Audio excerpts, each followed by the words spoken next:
Hey, a bit stiff from that old Yorkshire geek. Why do I look kind of, I don't know, is there something wrong with the camera? I look a bit contrasted, don't I? Or not very contrasted. Let me have a fiddle. Let's have a look. Just bear with me. No, there's no settings, is there? That's very weird. I don't know. StreamYard's playing up or something. I don't know. But anyway, hey up, it's Steve from that old Yorkshire geek. Welcome to Magnificent Mondays, episode 43. I can never remember. This week we're doing Commando. We're having a look at Commando. And Windgrace is here. Looks like Josh is ready. Yes, Joshua Kanapke did a thing in the chat a day or two ago. But it isn't showing up here. So he said, "Hell yeah, cannot wait." He said, "Hang on, I'll copy it and I'll paste it into the chat." He said that. So there we go. Now he said, "Hell yeah, cannot wait," said Joshua Kanapke a few days ago. Right. So we're doing what we're saying. Commando. The image is freaking me out. Anyway, but before we start, don't forget, like and subscribe, share the videos, drop a comment, hit the notification bell if you're subscribed already. We should be live on YouTube. Yes, we are. We should be live on Rumble. Got to hit refresh for some weird reason. Because it won't just come on. Is it going to come on? Yes. And we should be live on Twitch. Although that's stopped coming on automatically for some reason. Are we live on Twitch? Yes, we are live on Twitch. Right, I think. I don't know. Right. Okay, right. Okay, right. Commando from 1985, starring Arnold Schwarzenegger, Ray Dawn Chong, Dan Hedaya, Alyssa Milano, Vernon Wells, Bill Duke, and I forgot the other fella. I'm thinking of David Patrick Kelly, and James Olsen, who obviously gave up his job as a photographer for the Daily Planet and became a general in the army. Right, so it was directed by Mark L. Lester, not to be confused with Mark Lester, who played young Oliver Twist in the musical Oliver. It's a different fella. Written by, the screenplay was by Stephen E. D'Souza, from a story by Joseph Loeb III. So there were two of him before. Matthew Wiseman and Stephen E. D'Souza. He came along later and basically rewrote the script. And produced by Joel Silver. A great score from James Horner, one of his earlier ones, although it was 1985. He'd done a few by this time, but if you listen to the commentary on the Blu-ray, by Mark Lester, he says it were only his second score. No, it wasn't. He'd done a few by this time. Right, so anyway, it had a budget of $9 million, box office of $57.5 million, which, pretty good. Pretty good, although it didn't do as well as First Blood Part 2, Rambo First Blood Part 2, which came out the same year. They were kind of,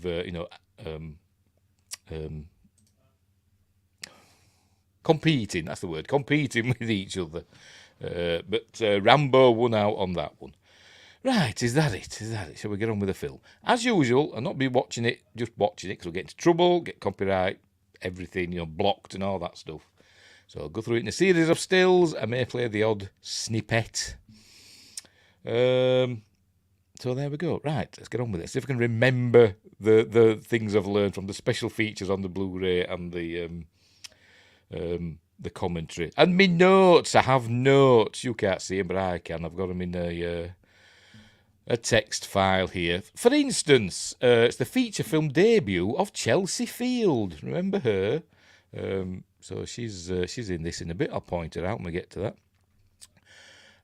And according to this, the body count is 109 for this film. Although in one of the documentaries on the Blu-ray, it says the body count is 81. So, which is right? I don't know. I didn't count them. So we will see. Right, I'll make myself tiny. And I'll have to do this, won't I? Get rid of them. There we go, for the subtitles. And what else? And that's it, isn't it? Right, we can begin. Right, so hang on. I'm not ready yet. Oh, I'm all a dither today. I'm all a dither. Right, add to stage. Off we go. Off we go. Is it coming on? Yes, there we go. The good old 20th Century Fox logo, like we had whenever. I can't remember. I've seen it. What did we watch last time? I can't remember. That was 20. Oh, it's Star Wars, wasn't it? On Saturday, obviously. Yeah, Star Wars. Right, so off we go. We begin in a suburban neighbourhood, and a trash truck. What do you call them? Garbage truck. We call them dustbin men round here. Dustbin men are here. That's what we call them. But anyway, this arrives. This is where we meet Bill Duke in a minute. But first, we're going to see these two. They wake up. They hear the noise of the truck. And she wakes up, this fella with his glamorous wife, who goes to bed in full makeup and still looks glamorous when she's woke up in the morning. It's more a suburban neighbourhood. This isn't a suburban Commando. Was that Hulk Hogan? I think it was, wasn't it? Right. Anyway, so they've woke up, they're all groggy, so it must be early. And so he's got to go and get the trash out, take the bins out for the bin men. So there we go. On a Tuesday, maybe they changed the schedule, so off he goes. There she is, looking very glamorous. She does look familiar, even though she's got her eyes shut. You can open them, love. Never mind. His glamorous wife. This character, I think, is called Lawson. Hang on, let me check. I've got it in my notes. I've got to find it in my notes, though. Got to find it in my notes. Oh, for God, where have I put it? I'm sure I put it in my notes. No, I can't find it now. Unbelievable. Hey, just bear with me. I'm going to find it because 3 people get killed at the beginning. Just spoilers. By the way, I'm going to spoil the hell out of this film.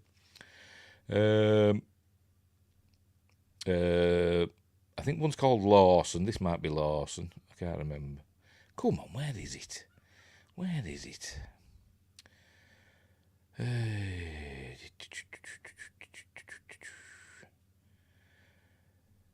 Just bear with me.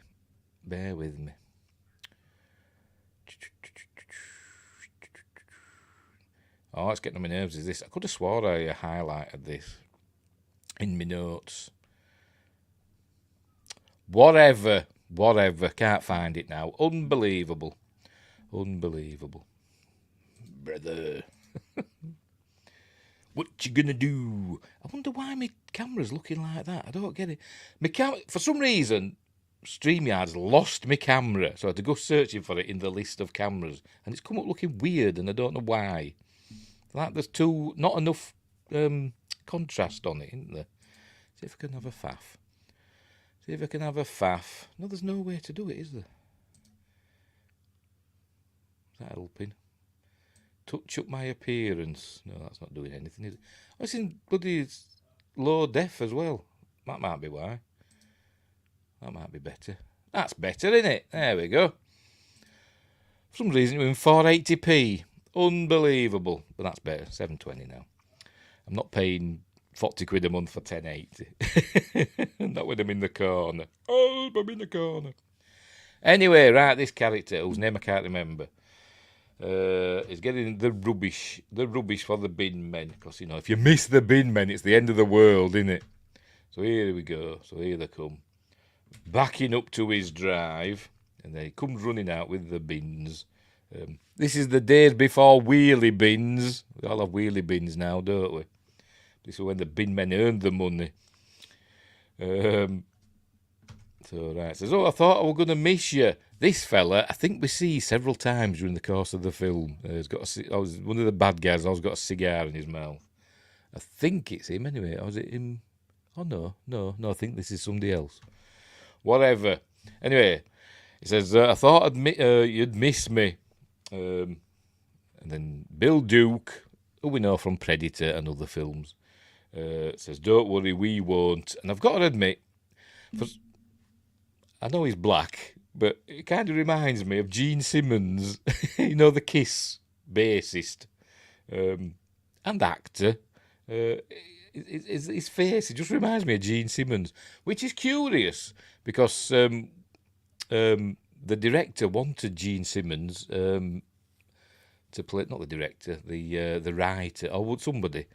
I've got it in my notes. I bet I haven't. I bet I haven't. Oh dear. I've seen it somewhere though. Something about Gene Simmons. Oh, I bet I can't find that either now. Too many bloody trivia things. Right, Control F. I'm going to Control F this bugger. There we go. That's it. The screenwriter originally wanted Gene Simmons to play Matrix, you know, the Arnold Schwarzenegger character. Why? Don't know, but he just did. But Simmons passed it on it early on. Thank God. But anyway, Bill Duke kind of reminds me of Gene Simmons. If Gene Simmons were black and had no hair. But some say Gene Simmons has no hair and he wears wigs, which he probably does. But anyway. Right, so, where were we? And they shoot him to death. There we go. There we go. Oh, no, it isn't him I'm thinking of. No, we do see him again, but there's a bad guy, one of the bad guys that we see later on in the film several times with a cigar, and I thought this was him that we saw later, but we do see him again shortly. So there we go. So they've dealt with him, and he finishes him off just, you know, for good measure, which he doesn't do for the next chap for some reason. Yes, oh God, no, G. Thank goodness he passed on it, eh? Imagine what this film would have been like with Gene Simmons as John Matrix. Anyway, off they go. They drive off. And then we cut to passage of time, because it's Bill Duke again, in a suit and tie, in a car dealership, an actual car dealership somewhere in LA. All of this were filmed, by the way, in and around Los Angeles, which were quite unusual, apparently, according to the director. But they stayed in and around Los Angeles. And he's looking at this car, and this is the next fella that's going to cop for it. But showing him the car, and he says, you know what I like most about it? The price. There we go. What's that? What I like best about it? The price. And then he drives it, reverses it, and says, oh, hang on. And then he hits the gas and runs over this poor fella, goes through the glass, and then he drives off. And then I'm thinking, hang on, you know, if these are like hitmen, because they got the first chap, didn't they? Shot him down in the street. So they're obviously after people. He hasn't checked. This fella could be fine for all he knows. You know, an ambulance could come and they could be all right. But no, doesn't check. So that's another one that's bit the dust. And then here's Vernon Wells as Bennett, going on his boat, it seems. So here he goes, and he looks around, gets on the boat, and he looks around, sees this fella. That's the fella that had the cigar, isn't it? And then he also sees Bill Duke. Is it going to show him? There he is. Kind of looking like an added seat, as though that were filmed later. Stick some sandbags up and film Bill Duke up against him. And he's got his pocket detonator. Couldn't find a bigger one. He gets that out just as Vernon Wells, Bennett, is heading out to sea. There we go. And he presses the button, and then we see that, and then bang! Oh, it's blown up. How did he? I don't know. Spoilers: Bennett's not dead. I don't know how he got out. Maybe he just. I don't know. Maybe it's not as big an explosion as it looks. I don't know, but. Right, so then we cut to the mountains or the hills of around Los Angeles. Apparently this is Mount Baldy, the Mount Baldy area, which is where Julian Sands died, in this area somewhere. So maybe in this very area, I don't know, they found Julian Sands' remains. But it's in this area, you know, this is that area, the Mount Baldy area. And we know that because we see it written on the cafe. shortly. Anyway, so this is where we see Arnie for the first time in the films. He's got a big chainsaw, and he's all muscly. There he is, huge muscles. That'll be impression of Jack O'Neill in 200 SG1 episode. Oh. Isn't that also the nickname Marina gave Sir Patrick Stewart, Mount Baldy? Probably, because she's a hateful, spiteful cowbag. Right, anyway. So here he is, showing off his muscles, carrying a big log. We all know what that feels like, to walk round with a big log. Not a real log. The director pointed that out in the commentary. It's not a real log, it's a fake one. Because even Arnie can't walk around with a real log on his shoulder. He probably could. I imagine Arnie could actually probably, a real log, he could probably do it once. But they always do multiple takes, so it's a fake log.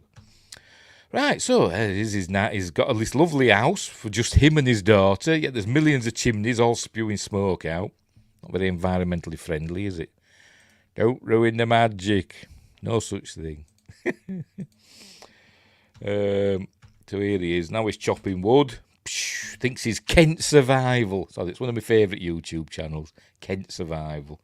It's a chap in England that goes out testing tents and stuff. And he's always chopping wood. There you go, he's chopping wood.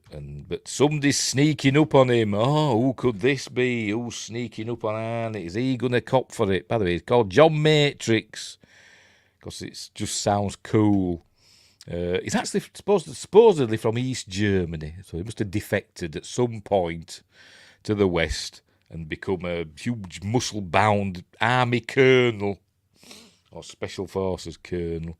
Anyway, he sees somebody sneaking up on him, look, in the reflection in his axe. Hang on. Sci-fi quest is here. Isn't this the one with the Porsche that magically repairs itself? Yes, I think it is. We'll get to that, won't we? Or is it Porsche? They went through a phase, didn't they, where people used to call them Porsche. You know, Porsche cars. And then they went through a phase where you had to stick an on the end. It was Porsche. And now I think everybody's gone back to Porsche again. I don't know. Anyway, it's not somebody going to kill him. It's his daughter. It's a young Alyssa Milano. Right, so then we get a montage of them all being happy families. There you are, Mount Baldy snack bar, just to show you where they are. They're having ice creams. And she's sticking ice cream in his face and he's laughing. He's going, like that. And she's wiping his face off because she just gets a big tissue. Hang on, she's going to show it. He's got a fake face, hasn't it? His face looks less realistic than like the ones made by Stan Winston in Terminator. Anyway, and then he's training her in unarmed combat. And there's the titles. Commando. And we hear the score from James Horner. Now with it, we'll have a quick listen. It's quite a nice score. Yeah,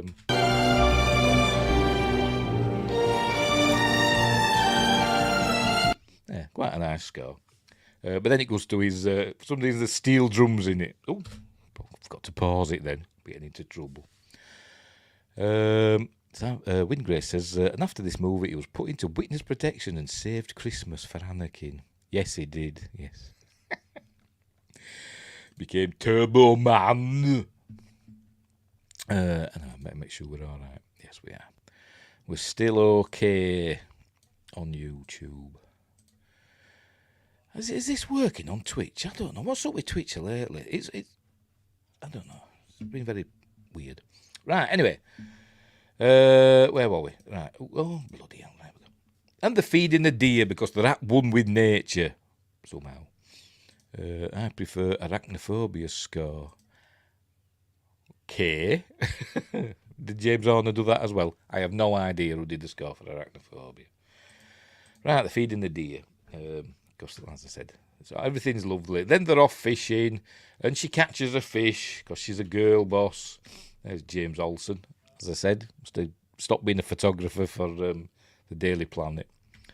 They catch a fish, And he lets it go, look. Oh, no, so that's dinner out of the way. Maybe they got that deer. As Miss Face appears to be. Oh, it must be okay then. Because Archmage Frey is that mysterious man from Twitch. Who's never in the same room as Wyngrace. Right. What next? Now they're in the pool, because he must be super rich. Lives in, the countryside, and he's got a pool and his own house, just him and his daughter. His wife, her mother died when she was born, apparently. That's all we know. Anyway, so she's making sandwiches. Oh, she sees that. I love you, Dad. He goes, I love you too. And she's made sandwiches. Right. So they've got sandwiches, and they've got strawberries and stuff. And he's looking at a magazine. He says, why don't they just call him Girl George? It was Trevor Jones. All right, okay, fair enough. Fair enough. It would cut down all the confusion. But anyway, then he goes on about being from East Germany, blah, blah, blah. So they're eating the sandwiches that she's made, and he says, what's in this? She says, don't ask. So God knows what's in his sandwiches. Could be anything. And then he hears something. So it says there, helicopter hovering, but it's obviously not hovering because we see it flying. Just sounds better. I'm sure many scores do sound better than than this one. Why would you pick arachnophobia? Don't know. Was it on your mind? Have you killed a spider today? Right, he's looking out. Here's a helicopter. Right, there it is. There's a helicopter coming. And she's saying, I thought you were never going to leave. And she says, I'm not going anywhere. There you go. Right, anyway, the helicopter lands. And some soldiers get out. And we see James Olsen. There he is as General Kirby. Jackson Harris, secure the area. So I wonder if it's Action Jackson. Don't know, but anyway. So he calls him. I never kill spiders. Yes, I always do that. I always catch them. I've got like a big jug, and I gently catch them in the jug and then jiggle the jug about. Because if you jiggle it about, they can't get out. And then take them to the wind and chuck them out. Because spiders are our friends and they keep the flies down. Right, where were we? There we go. There we go. Silent and smooth, just like always. So, this is where we learned that General Kirby was his trainer. He taught him everything he knows. Right, so this is where he tells him now that people are killing his team.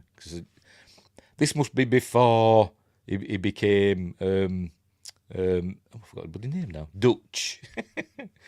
Before he became Dutch in Predator. So it's a different team to them. Somebody's killing your men. And he tells the names. Hang on, does it say? Let's see if we can find it. I can't remember the names. There we go. Leak. What am I on about? There must have been a leak. Lawson with the fella with the bins. Forrestal. He died back in the 30s, didn't he? With Indiana Jones. That was Forrestal, because he was good. He was very, very good. But anyway, apparently he also was a used car salesman. And then Bennett. They've all been hit. So, and he's next to it. It must have just been a four-man team. So they're there to protect him. We learn that he's got lots of enemies: the Russians, the Syrians, etc. But he says that he's gonna take care of it with the feds, and then but he's leaving Jackson and Harris there to look after them. So off he goes, leaving the soldiers behind. And she's again saying, "No, you're not leaving, are you?" "I'm not going anywhere." But then he smells something, or he senses something. There you go. We get a pan. There you go. Something's up. And he picks her up and runs into the house, and then the cigar-toting bad guy shoots the soul, Jackson and Harris. There we go. And but not them. I'm guessing they wouldn't have shot Arnie and his daughter anyway, as we'll learn. But never mind. They were probably just going after the soldiers. Where is he? This one seems okay. He's just shot in the arm a bit. I don't know which one this is. I can't remember. It might be Jackson. Is it Action Jackson? Maybe. I don't know. He says he's fine. And then he says he needs to get to his shed for his rifle. And he tells Jenny, that's his daughter, by the way, Jenny, to get to her room and stay out of sight. So he's off to his shed. Luckily, there's no bad guys between him and the shed. That must be an outside toilet. Oh dear. So there we go. Gets to his shed. Gets in there. Its code, by the way, is 133, which apparently is the emergency, like 911 in America or 999 in the UK. In Austria, it's 133. And that's his code to get into his gun room. Right, so off he goes. We see these boots appear. We learn who those belong to later on.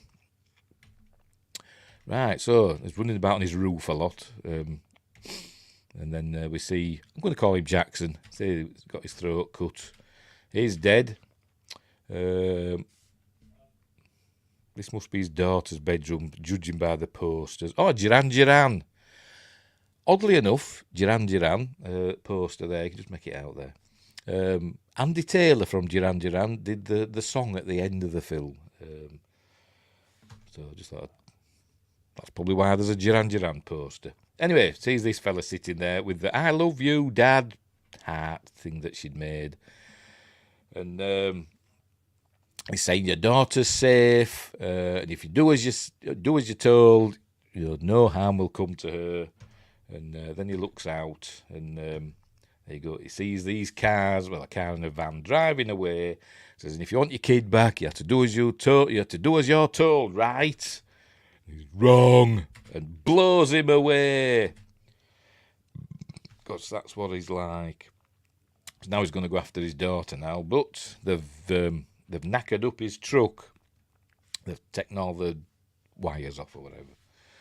Probably take the spark plugs out or something, I don't know. So, because he's Arnie, he just, instead of just running after them, he just pushes his truck down the hill, because he just must know that it's a winding road, that he could just go straight down and intercept them, because he's got it all worked out in his head in some sort of beautiful mind kind of way.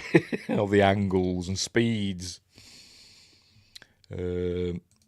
Seems like this ripped off Taken. Yes, it probably did, yes. Because he's got a certain set of skills, hasn't he? Oh, dear. Right, where were we? Anyway, so there we go. He pushes the... I've been watching this and I thought, is this a stuntman or is this actually Arnie that just jumps in here at the last minute? And I can't work it out, so we're gonna look now as it... Right, is this Arnie or is it a stuntman? Is this Arnie or a stuntman? I'm going to go through it frame by frame. So you see his face. As it goes over, he just jumps in. See, it's hiding his face a bit, isn't it? But it kind of looks like him, doesn't it? Does it? Is it? Or is it not? Come on, show his face. I don't know. It could be a stuntman that just looks a bit like him. Because you wouldn't think they'd risk the star of the film in a car that's careering down a hill, would you? But have a look, see if I get another. No, I can't tell. Probably not. Right, so off he goes, rolling down the hill. We learned that there's no brakes. And he goes bombing down. There you go. And somebody in one of the cars says, he's coming at us, no brakes. So maybe he was the one that sabotaged it. I don't know. But he misses them. They all go by, as we see. There we go, he misses them. So he's probably thinking, oh, shite. Or scheisse, he'd probably say, would in German. But obviously, because it's a winding road, yes, we caught his stunt double. with his glove. Obviously knows it's a winding road. Breaking into song there, but so he's got another chance at him, and he still misses him. There he goes, still coming. He's going to hit us, but he doesn't, because it all kind of goes wrong. And then he exclaims, but that is nowhere near him, as we see. There we go, nowhere near him. There's a car there, miles away from him, and his truck crashes and bursts into flames. But he's fine. He gets out, and it all explodes because things always explode, don't they? If they had shot the tyres, he'd never rolled it down that hill. Yeah. Or basically just punctured them. They had to shoot him, did they? Sure, they've got knives. Well, they must have, because they slit that fella's throat. So they could have just burst his tyres, but anyway. But then this wouldn't have happened, would it? You wouldn't have had an exploding car at the bottom of a hill.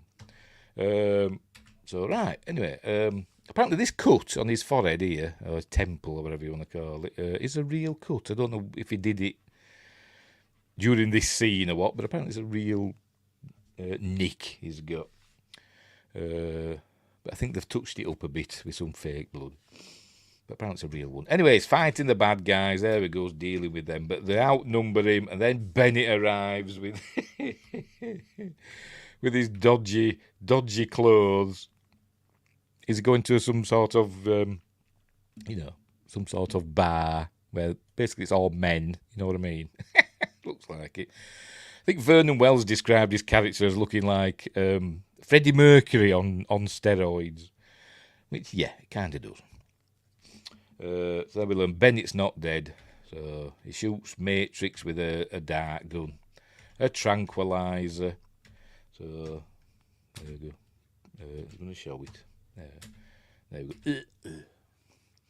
Right, so then he comes to and he's on a table. And we see some more of the bad guys who he's going to deal with. This is, I forgot his name already. David Patrick Kelly. Have I got that right? I'm going to have to check because I'm bloody useless with names. Yes, all right. David Patrick Kelly, who plays Sully in this. You may know him from... He's been in lots of things. I remember him mostly from this and Dreamscape. He played the bad guy in Dreamscape as well. But he's been in loads of stuff. And apparently he doesn't like this film because this film lousy. Probably thinks it's beneath him. And there's Bennett. I think that's Bennett. And this chap, I think, is called... Is it Hernandez? See, I'll have to check that as well now. Henriquez, that's it. Sorry, Henriquez. Sorry, how close.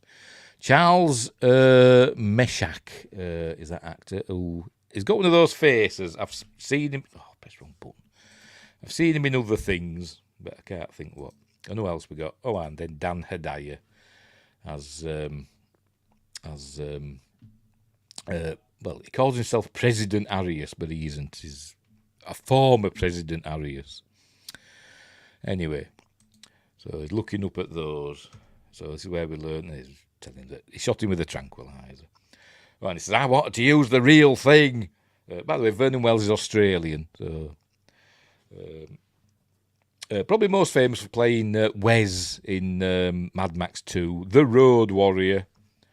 And he were also in... There's been a few things, but also in... Thingamabob. Inner Space. He played the bad guy in Inner Space, but he didn't have any lines in that. But he did have a gun, a gun in his finger in that. Anyway, right, so where's Jenny? But learn that he's got to... Dan Hedaya, Arias, has got to... He wants him to do something for him. And he's Dan Hedaya. Another actor that's been in a million things, but I know him mostly from Alien Resurrection. He played the general on the spaceship in Alien Resurrection. The hairiest man alive.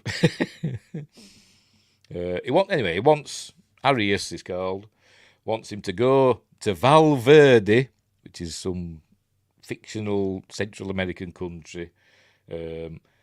Also mentioned in Die Hard 2, the bad guy in Die Hard 2 is coming from Valverde, written by the same, an invention of Stephen E. D'Souza. He's used it in some of his other stuff as well. Anyway, wants him to go. There we go. Wants him to go to Valverde, kill the president that Matrix installed or helped get to power, because Matrix toppled Arius's, corrupt, horrible, military dictatorship, and they established a democracy, because America. So he wants him to go back in and kill the president, and so he can take over again. Or they'll kill his daughter. So that's what they're going to do. So there we go. That's basically what all this is about. Right. The wheeling Jenny to show him the mean business. And he says, if you kill President Velasquez, he'll send her back to you. But if you don't, I'm going to do Arnie's voice then. I'll mail you to her in pieces. That's what he's saying. There you go.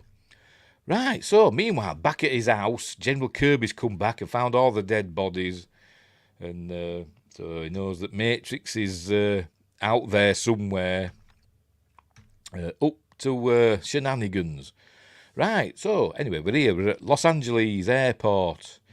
Because they're going to send Matrix on a regular flight with Western Airlines, whatever, with Henriquez down to Valverde. So that's what they're doing here. Right, so Sully's going to make sure they get on the plane, and if they don't hear back from him, they're going to kill Jenny. And this is where he says his line. There we go. I'll be back, Bennett. It wasn't quite his catchphrase now. Probably this made it his catchphrase, because he'd said it in Terminator, didn't he? And now he's saying it in this. So I suppose 2 films in a row, it could be classed as a catchphrase now.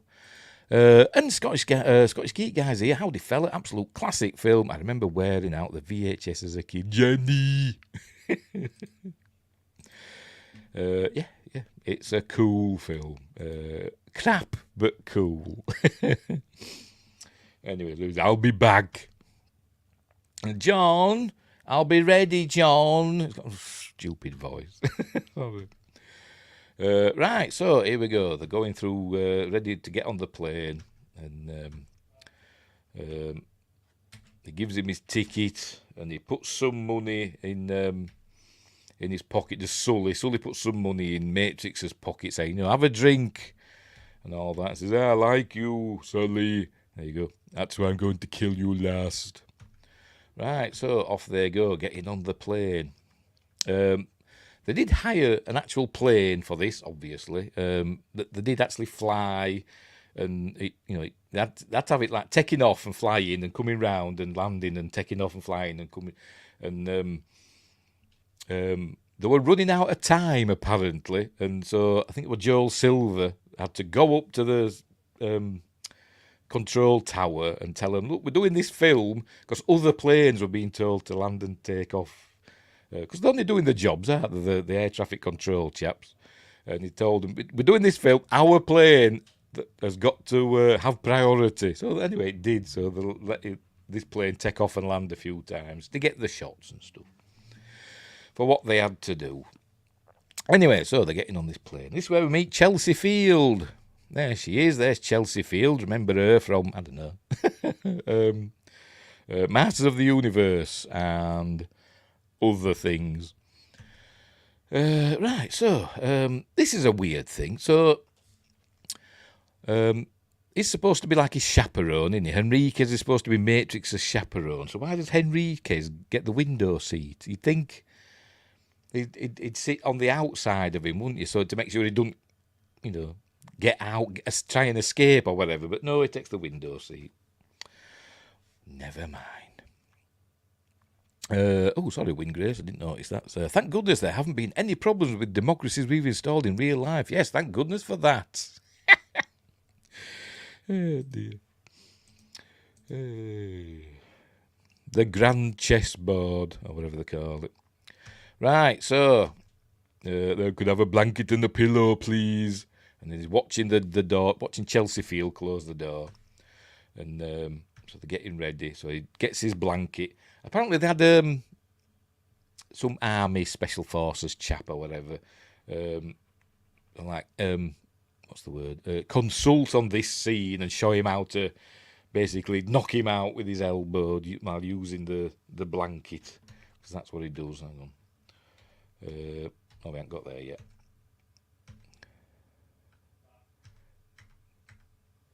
Here we go. He's going to do it now.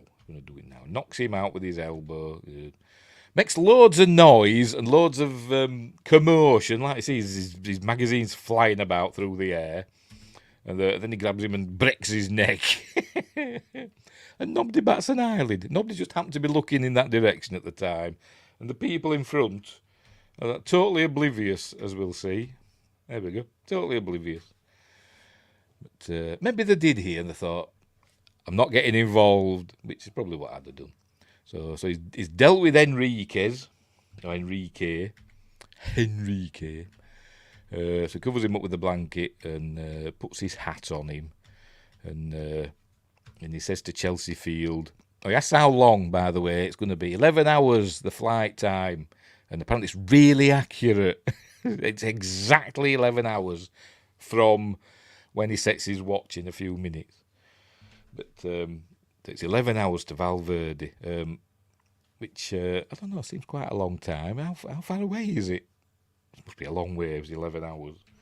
Anyway, and there goes one of the quips of the film, the one-liners, don't disturb my friend, he's dead tired.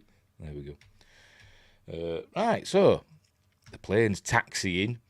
But John Matrix, he's got to get off the plane. She's saying, go back to your seat, sir.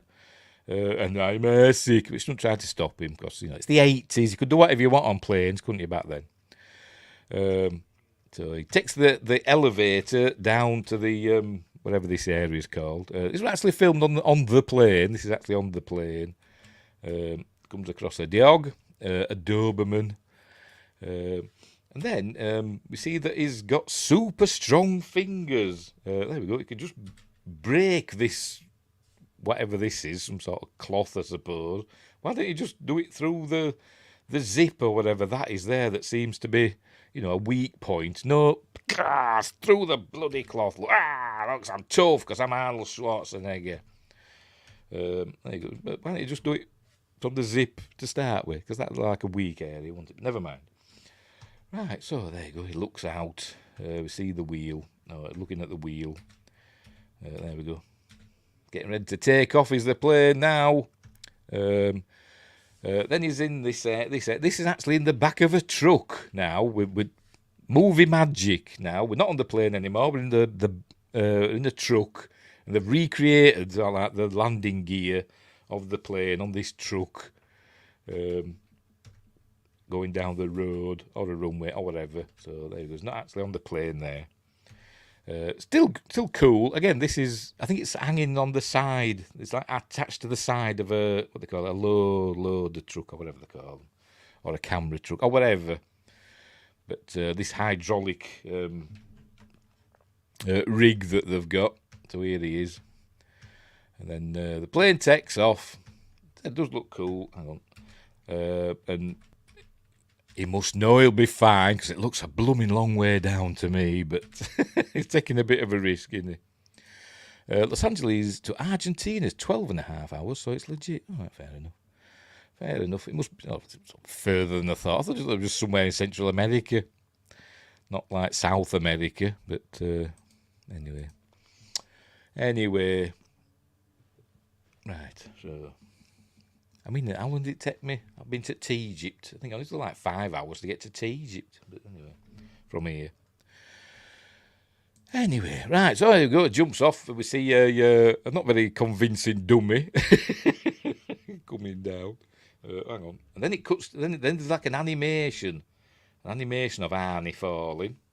Here we go. This is an animation. Richard Lester Richard Lester did Superman 2, didn't he? Mark Lester Really, really happy about this, he said, and nobody noticed. Everybody said it looked really good, which I suppose so, but it's a little stick man animation of him falling. And then the stuntman jumps into there and gets up. Right, so he's back on the ground again. Oh, this is where he's setting his alarm now, because it's exactly 11 hours. So he sets his countdown. There we go. And when it starts going, it's got really loud. It's going beep. Oh, no, do the bloody thing.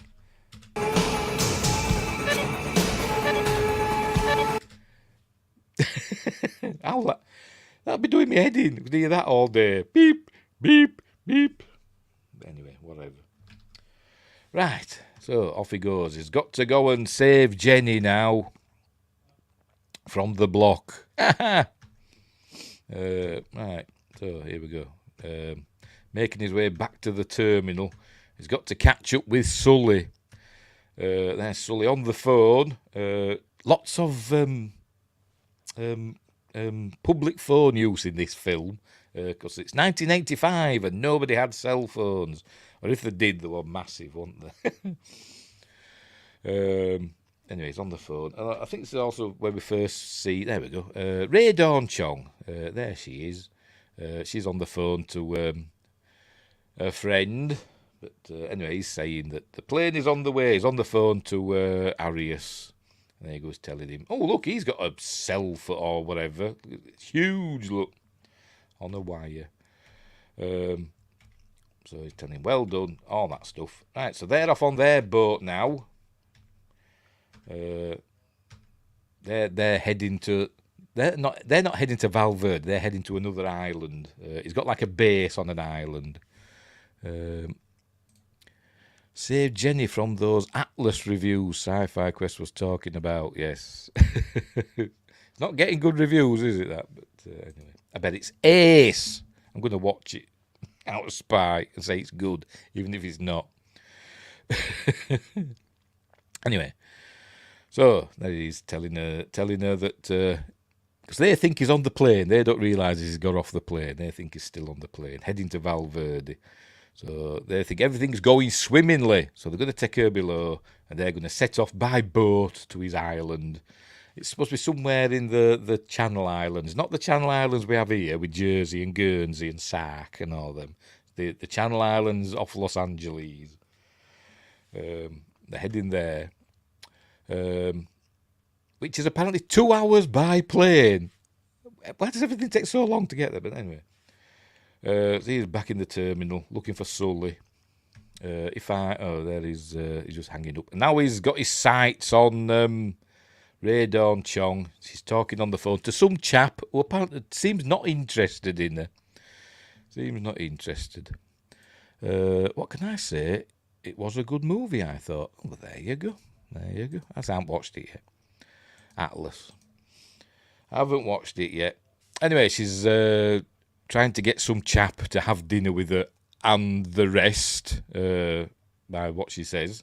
You know, going to bed early and stuff like that. There you go. But the fella on the end of the phone seems to be fobbing her off. We don't hear it, but Sully thinks it's his chance to try and chat her up. But she's not interested in him. So, there you go. Sounds like you need the date. Says, well, I don't. So she walks off. By the way, Ray Dawn Chong, everybody knows the daughter of Tommy Chong from Cheech and Chong. I don't know what else she's been in. The only thing I've seen her in, I know she was in Quest for Fire, which I've not seen, but she was in this, and the only other thing I've seen her in is a music video for Meatloaf's Getting Away with Murder. That's the only other thing I've seen her in, I think. Anyway, she rebuffs Sully, but he's still following her, and so is John Matrix. And here we are at the Tom Bradley International Terminal.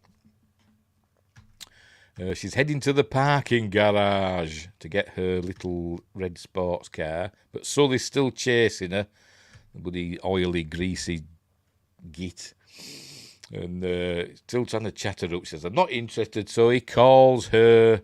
a naughty word. There we go. Just, because he's been rebuffed. Right, so she gets in a car, but he's there, he's John Matrix, so he's basically going to kidnap her now and make her do as he wants. Was she in Tales from the Dark Side? I never watched that, so I don't know. She was in Outer Limits, but I haven't seen it. I know because I saw it in one of the trivia things that she was in Outer Limits. The new ones, obviously, not the original. But I don't know because I didn't really watch them either. I thought the odd one, but I like the old ones. But anyway, right, he just rips the seat out and gets in. Doesn't seem to make a huge amount of difference. He's still poking his head up, but never mind. So basically kidnapping her, and he says, "Follow that yellow Porsche." So off they go. They're following Sully's Porsche. Pardon me. And there he is driving away. He ain't got his seatbelt on. You can tell he's a baddie. They ain't got their seatbelts on either. It mustn't have been a thing in the 80s. I don't know when it became law here, to be honest, in the UK. I don't think it was in the 80s either, to be honest. Or 1985. Anyway. She's currently in Interview with the Vampire. Oh, no, the series, which I've not seen. Because I've heard it's rubbish, but I've not seen it. Right, so quite good chemistry between these two, by the way. Good banter, but you get no sense that there's going to be anything romantic between them, despite what Mark Lester says at the end of the film in the commentary. But anyway, so he's telling her to keep following him and going through red lights and stuff. That's why she's doing that. Now he's telling her what's happened. A guy I trusted for years wants me dead. And she says, "That's understandable. I've only known you for 5 minutes now. I want you dead too." Hey! Right, so off they go, still following him. He's telling her all about him. That he's a retired colonel from the army. Right, so they're headed to another parking garage. They're popular, aren't the parking garages? At the Galleria. Remember the Galleria from Terminator 2? Well, it's this one. Apparently it's totally different now, apparently, but anyway. So they go in there, follow him in there. So, he says, "Come on, I've still got stuff for you to do." Right, so they're in the Galleria. I don't know if... I presume this is the Galleria. Is it Sherman Oaks or something? I can't remember, but... I think this is it. And the director kept saying, they filmed it at night, and it said we had to buy out all the shops so they'd keep the lights on. And they keep saying that in this film, had to buy out the shops. Do you mean just pay them some money so they'll just keep the lights on, so make them look like they're open? You don't have to buy them out, do you? Anyway. So she says, he's telling her now, "My daughter's been kidnapped." So he says, "Go over, talk to him, and then make him come over here, and I'll do the rest." So, because he's gone into a bar, Sully. There he goes. He's got less than 10 hours left. Should have checked his watch, shouldn't he, and shown, "Look, 10 hours. Beep, beep." Anyway. Was she supposed to be Jenny's stepmother in Commando 2? Is there a Commando 2? I didn't even know there was one. Anyway. I didn't even know there was a Commando 2. Anyway. Right, where were we? They'll kill her. So she agrees to go in to the bar. There it is. Restaurant and bar. But she doesn't go up to Sully. She goes up to a police bobby chap or security guard, whatever he is, security guard, isn't he? Oh, no, there isn't a Commando 2. Right, fair enough. Oh, dear. Then she tells him, she's being kidnapped, and it's this big fella in a green T-shirt, and he's crazy and all that, so he goes and checks. Meanwhile, Sully's doing some dodgy deal with, an equally dodgy chap. I think they're getting like fake passports or something, and giving him loads of money because he's got a suitcase full of money. I'm going to show it. There we go. There we go. Like fake passports or something, probably, and this briefcase that's full of money. Anyway, So anyway, this chap goes and looks out, and he says, gets onto his radio, onto one of his comrades. Says, I need help here. May I have a loony? And then we, oh, for God's sake. And then we, oh, crying out loud. There we go. We see this, what does it say? Special officer, security guard. He's trying to impress these young ladies and saying, do you want to see me kick some ass? Yeah, of course he's going to. So, right. So they see him there. So you think if you saw Arnie there, looking all rippling muscles, there's one gigantic MF. Anyway, so right. So she's watching, and they're going to try and take him down, but he's not going to have anything to do with that, so he's going to deal with them. There we go. So there's going to be a bit of a melee. There we go. And then he sees Matrix, does Sully. He says, oh, no, it's Matrix. So he says, give me a quarter. So he grabs a handbag, purse, whatever you want to call it. And just to get a quarter. Must have given all of his money to the fella for the passports, including his quarters. Anyway, there you go. So off he's got to get to a phone. But Matrix is chasing after him. There we go. Oh, by the way, he shot at him as well. That's why the glass there's broken. He shot at Matrix and missed. Matrix just rips the phone booth off the wall. There we go. Psh, and chucks it down. And but all the security guards arrive and hogpile on him. But meanwhile, yes, the dodgy fella here just comes running out shooting. Starts shooting people. There you go. And then he gets shot, and then his money's everywhere. Looks, money's flying all over the shops. Anyway, right. So he's beating up security guards. Sully's shooting people. Don't worry, John Matrix isn't shooting people. Not goodies anyway, not yet. Sully's shooting the good guys. And this security guard has got a determined look on his face. He's going to shoot John Matrix, and for some reason now she's on his side. Maybe because, I don't know, maybe she saw that Sully was the bad guy shooting people, and maybe she realised, maybe he was telling the truth. Maybe you should have trusted him to start with, you silly woman. Anyway, but she was kidnapped and did have a car seat ripped out. But anyway, she pushes him down the stairs, possibly to his death. Don't know.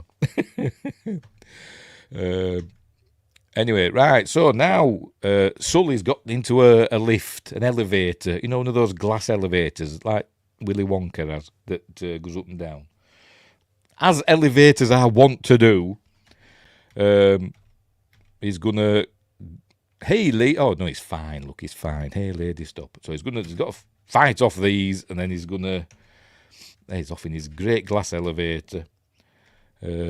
And he's going to swing on these, whatever the hell they are, these plastic things, which weren't there in the actual, mall.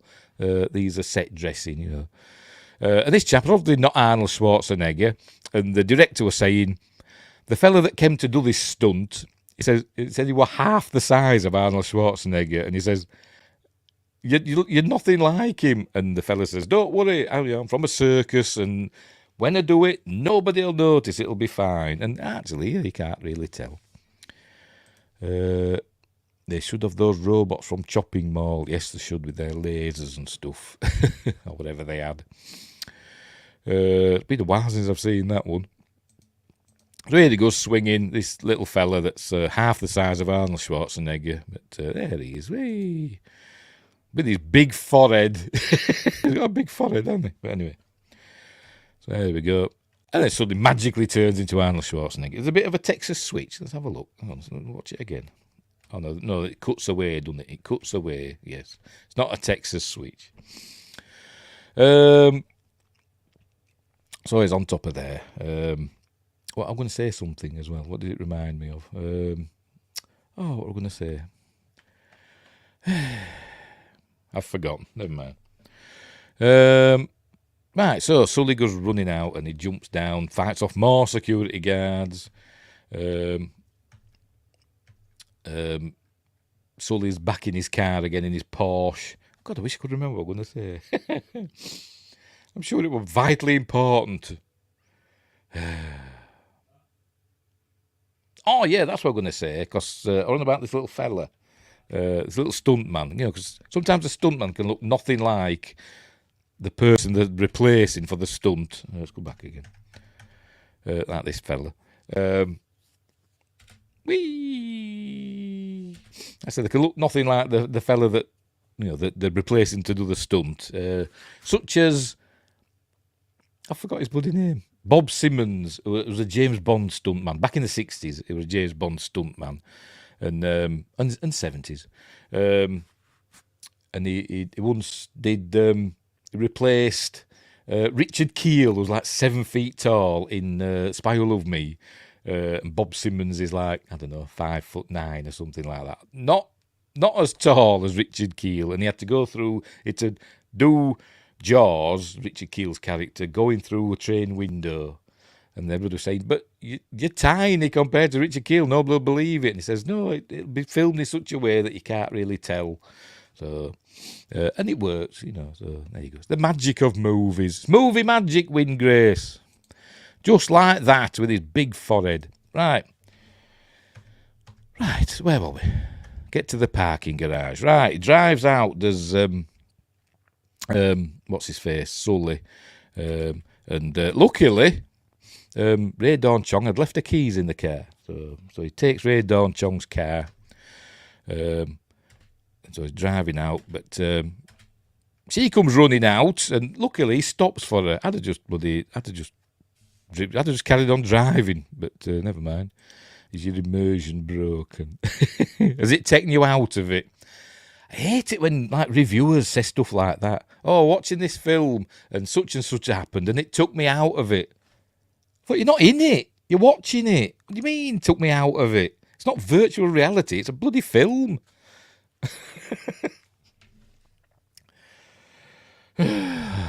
You mean you didn't like what you saw in the film? Didn't take you out of it. Anyway, right, where were we? She comes running out. Wait for me, and he stops. He stops for her. I'd have just bloody carried on driving, me. But and she gets in. There you go.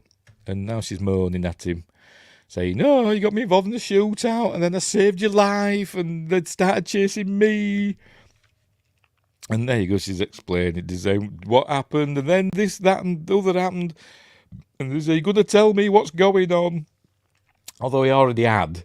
But then he just goes, "No." Oh my God. So anyway, they're driving. Right.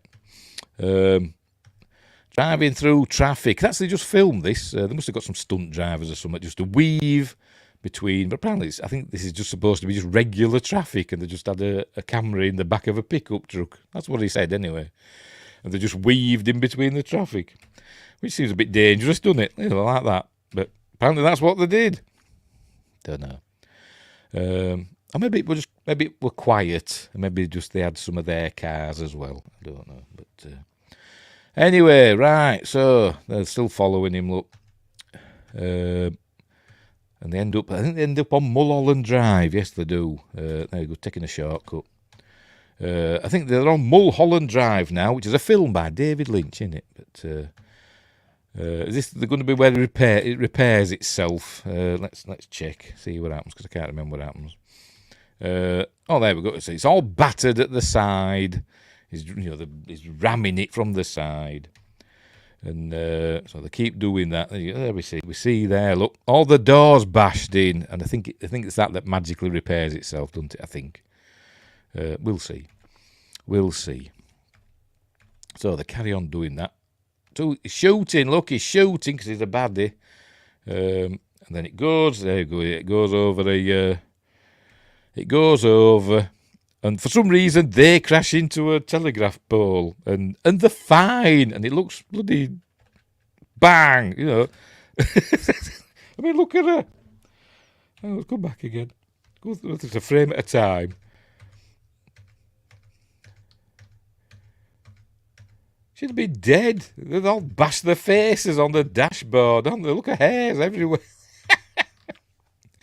Oh dear. Anyway, never mind. And goes, are you okay?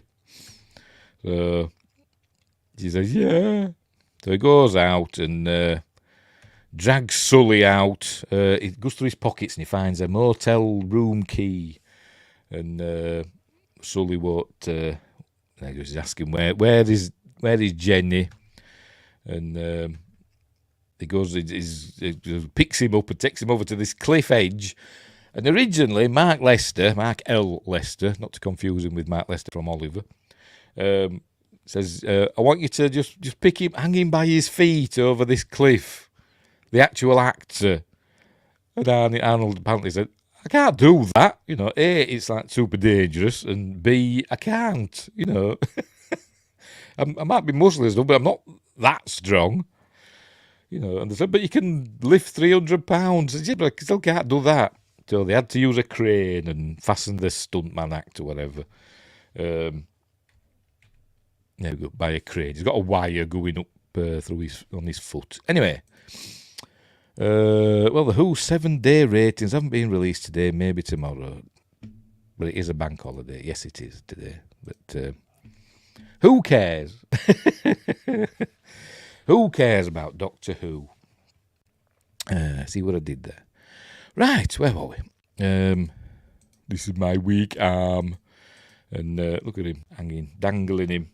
There you go. So it said, where is she? So I don't know, but Cook knows. Cook is Bill Duke's character. So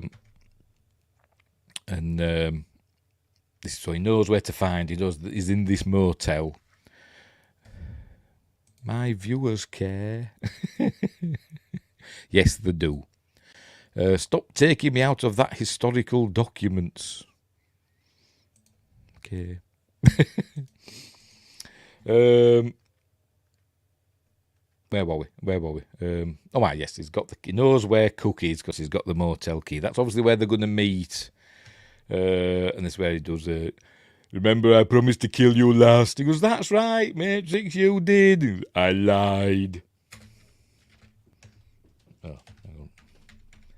There you go. For God's sake. I lied. Mark L. Lester, in the comments, he was saying, and everybody shouted that line before it came on the screen. And he's like, how does everybody know? This is on opening night. He said, how does everybody know?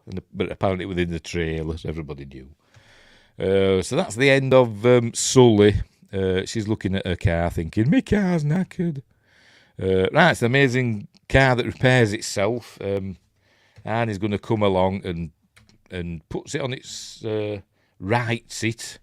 And we saw it were all banged in and want it on the, there you go, on that side. And now it's going to repair itself. He true lied.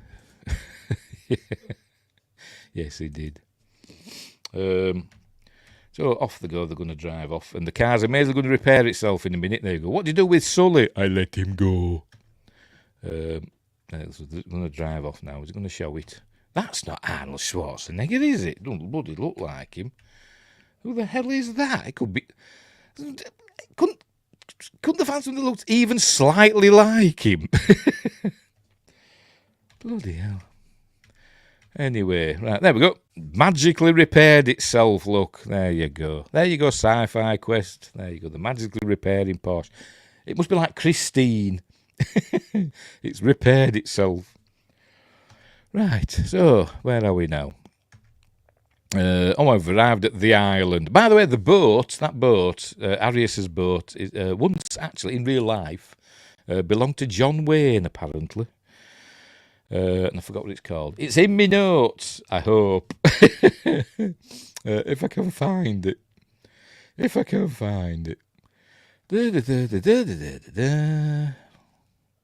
I know I've bloody got it here somewhere. There we go. Mark Lester really wanted Arnold Schwarzenegger to dangle David Patrick Kelly over the edge without any help. Arnold said, are you crazy? So they used a crane to hang Sully off the cliff. But anyway. There we go. The yacht the villain uses there. The Wild Goose was John Wayne's much treasured vessel. There we go. It's a kind of magic, yes, it is. I think we've already done Highlander, though. Right, so they're heading to his secret base on his private island, which is just off the coast of California. I don't know how it's supposed to work. Where were we? Right, so anyway, so he's apologising to her now, and then he's going to tell all his life story about it. There we go. He's got a picture of her daughter with his driving licence. Can we read? Can't make anything out. And there you go. What about her mother? She died when he was born. Blah blah blah. That's where we learned that he was never there for her. You know, to raise Jenny by himself, but he was never there. And he's saying, you know, when she was young, he was in. Hang on, does it say? Yes, he was in Laos when Jenny was born, and then came back to raise her. Then when she was 3, he was in Lebanon. And then another one in grammar school. I was in Angola, so we're off killing people basically around the world for the American taxpayer. I watched The Wild Geese last week. Classic, yes, it is. It is great film. Is The Wild Geese? We're in 1978. My favourite films of 1978 were in that list. So there you go. He's got to save Jenny because she's all he's got is Jenny. Right. Meanwhile, back at the island, they're getting Jenny in. This is I can't remember.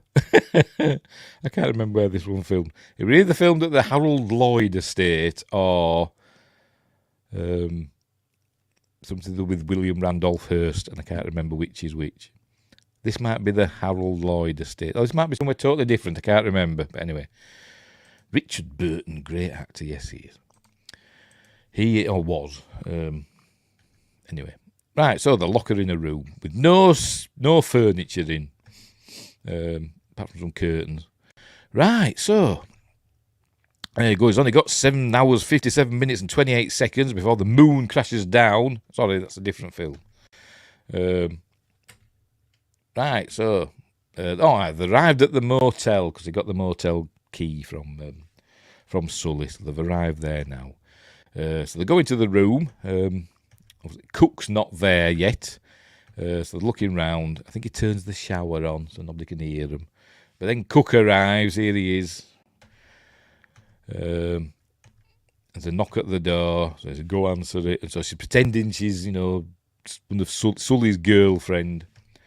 There you go.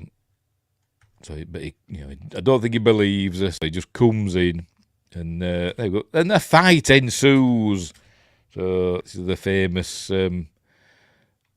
That's not Bill Duke, is it? Anyway, let's stop pausing it. They're having a fight. This is where this Green Beret is going to kick your ass. I eat Green Berets for breakfast. So they're fighting away. That's the scene, look. There you go. This Green Beret is going to kick your big ass. I eat Green Berets for breakfast. And she's coming out with stuff like, can't believe this macho stuff. Right, so they're going to go to the next room now. We're going to go through some adjoining. There's a door. They don't go through the wall. So it's like got a room with a door that goes to the next room for some reason. But anyway, there we go. They go through, and there's a couple making love on the bed, and whatever that is, I don't know. Not the boom mic, I don't know. But I'm going to be quick here, right? Because we see a lady's ample bosom. I think we got away with it. There we go. Ooh, look, that were close. So they're fighting away. Oh, and he kicks him through the. There we go. Throws him through the whatever. Or does he punch him? I think he might punch him. There we go. Big uppercut. That's it. And somehow there were like a big, obviously some broken furniture or something, and it's impaled Cook. I'm going to show it. There we go, like that. So he's dead. There we go. Table leg, isn't it? It's a table he's landed on. So he's dead. So now he's got to search him for clues. And I don't know what they find. I can't remember. I think he finds a receipt or something like that. Does he find? Let's have a look. I don't think he's found anything. I think they find something in his car. That's it. He gets his car keys. That's it. And goes, this must be Cook's car. Maybe because it wasn't there when they went in. Maybe that's how he's guessing. And there she finds a receipt. There we go, for aviation fuel or something. There we go. So, it's where we learn that Cindy. Have I said her name? By the way, her character name is Cindy. I thought I'd mentioned that earlier, but she's learning to fly. Thank God. But because she's an air hostess, stewardess, cabin crew, whatever you call them these days. So, and she's learning to fly. So, right. So they go into the address on the receipt, docket, whatever you want to call it.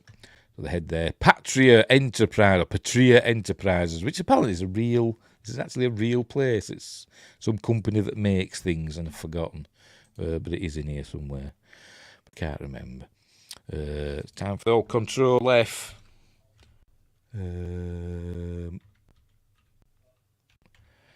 Patria Industries, there we go, really exists. It's a company from Finland which produces armoured modular vehicles, mortar systems, and helicopters for military purposes. All right. I don't think that's this place, though. I think it's just a coincidence with the name thing. Oh, pardon me. Right, so anyway. They've arrived here, and he says, I think this is where I was this afternoon.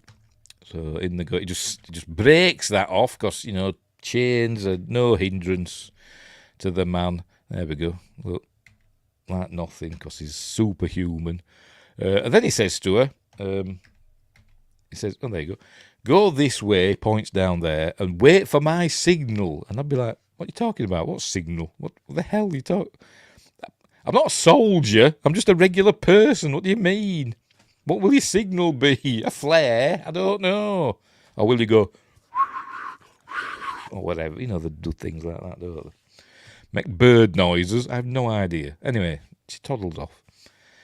And he climbs up here and rips the wall out. Look, and goes inside. And it's where Arius's forces are gathering. Apparently, ready for his invasion to take over Valverde.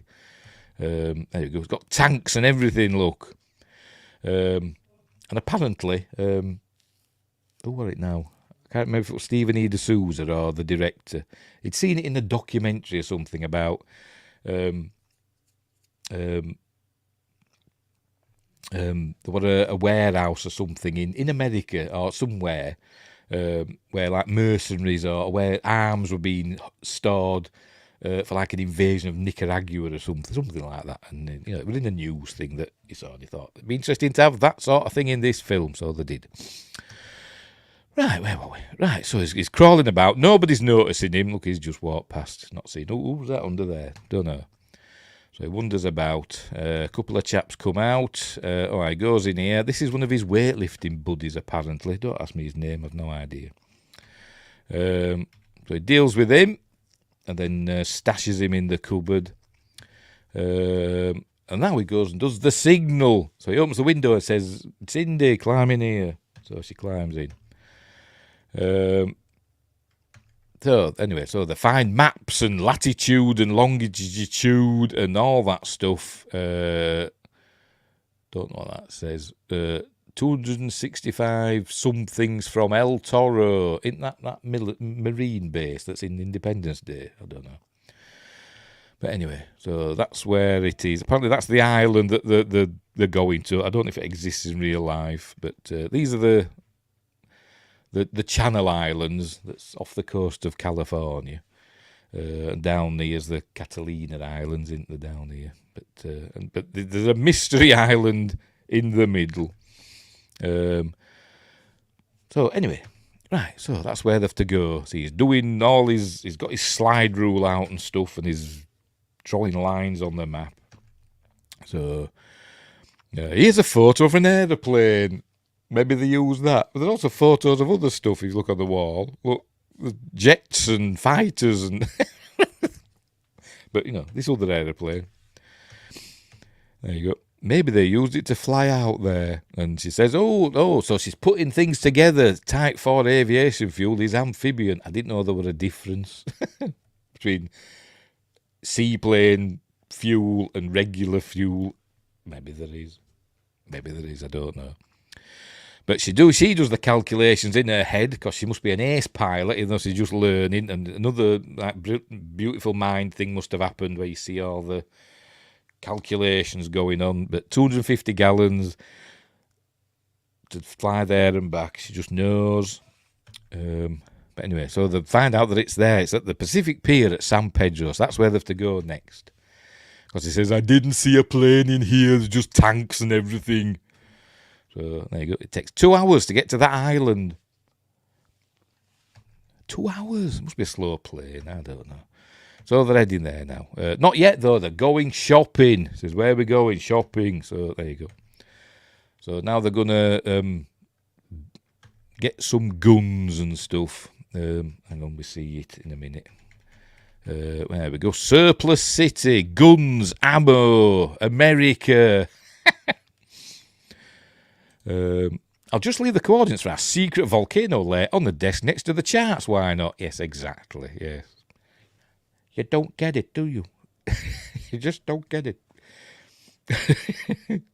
They also sell intercontinental ballistic missiles. It looks like it, doesn't it? Because they've got some there outside. You acting as gate posts. Anyway, right, so this is an actual store. I don't know if it was an actual surplus city, if that's a real store, I don't know. But Michael Lester said we're to buy out the store. But I think they changed the frontage and the windows and everything because he's going to go smashing into it in a minute. Hang on. There we go. In his... no, he's not in a power loader from Aliens. He's just in a digger. There you go. He's just going to smash through the thingamabob, the railings. I presume lots of alarms are going off now. No, we don't hear them, but there might be silent ones. The police do arrive. So in they go, and they start grabbing things. There you go. Jackets and macro binoculars. And for some reason, they're going to show it. Hang on, I've just gone past it. There we go. For some reason, he's got some flippers that we don't see him use. But anyway, maybe he's thinking, just in case. They get into the secret room with all the guns in. So he takes their gun there. Wow. So they take all the guns. Gives her that rocket launcher that's got 4 rockets in. Make note. Guns, ammo, and quad rocket launchers. Yes. Which does actually only get fired 4 times. So there we go. So they paid attention. Right, so she's loading the stuff into the car. He's found another rocket launcher, but the fuzz have arrived and they arrest him. They go stick him in the truck. I presume also there was big disturbance at the Galleria and all that. Fella answering his description. Blah blah blah. So they're driving him away, and he's telling them just contact General Kirby. He'll explain everything. And they're like, yeah, of course he will. Anyway, so she's driving after him. There you go. That is telling them. But they're not listening. So she drives up alongside and smiles at them. And then he's like, oh, look. Calls her a hooker, because they're very classy, these Los Angeles chaps. Anyway, they drive on. She just stays in the car there and stands up in the car and gets out the quad rocket launcher. That has instructions, we learn. Here we go. M202 flash rocket launcher. I've got it in me notes somewhere. I'm sure I have. It don't say about the bloody rocket launch. Doesn't matter. Never mind. I'll take your word for it. She's holding it the wrong way and she fires it and backwards and takes out that shop. wonder if this is the same. Well, no, it can't be, can it? No, because this was filmed in Los Angeles, wasn't it? And I was going to say on about RoboCop, you know, the bit where all the shops and stuff get blown up in RoboCop, but I think that was filmed in Dallas, I think, wasn't it? I think, or something like that. Anyway, there you go. Anyway, she blows that shop up and she realises she got it the wrong way around, so she turns it round and like that, and then just doesn't seem to aim very well. But anyway, she does the job. There you go. And then we see hang on. Then we see a I don't know what they call it, like a flash thing on a wire. It's on a wire heading towards us. There we go.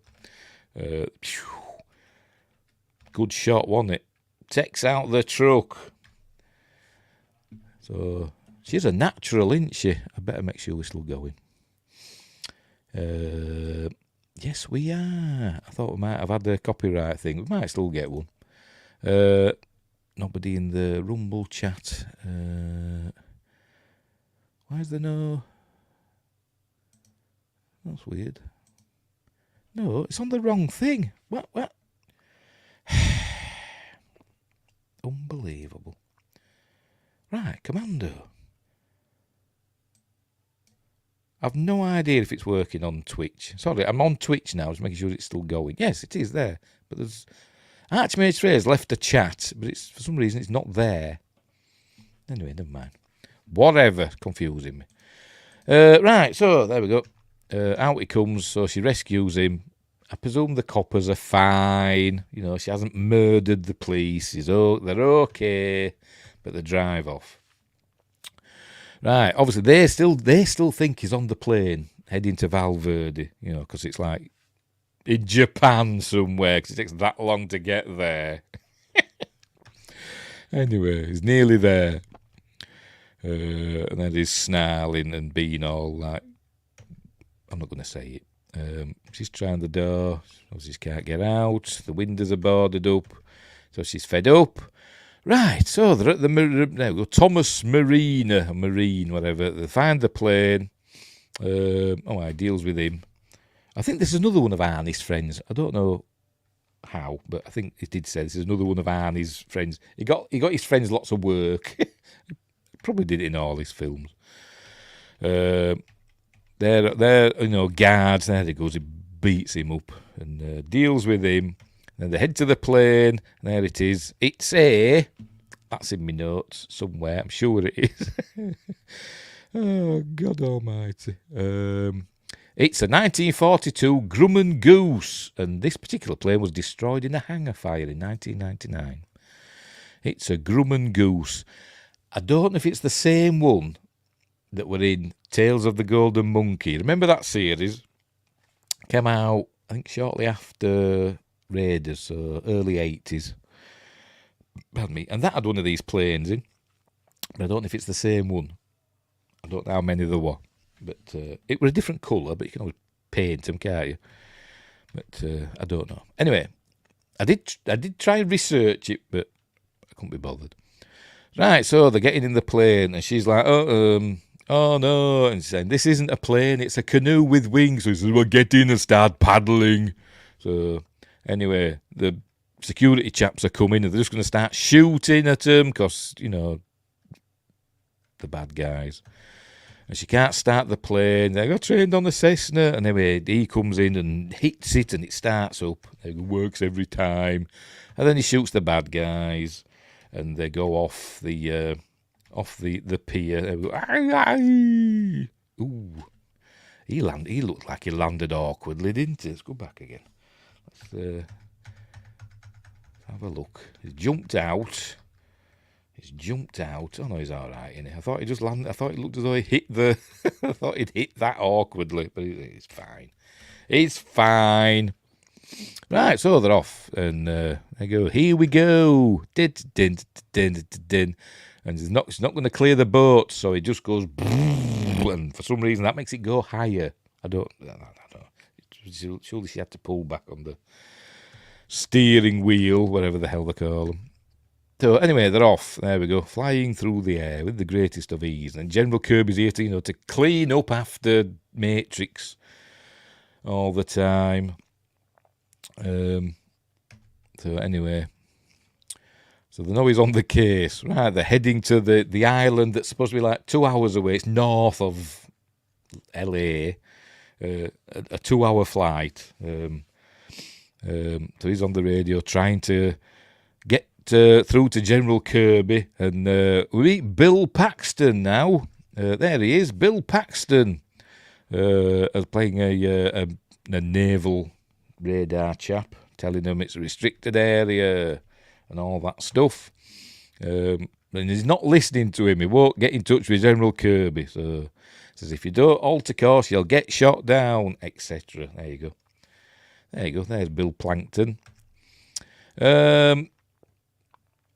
So she's to go, she's to get low enough so the waves will hide them. Because, not only she's just learning how to fly, but she knows all this amazing tactical stuff that waves can hide you from radar.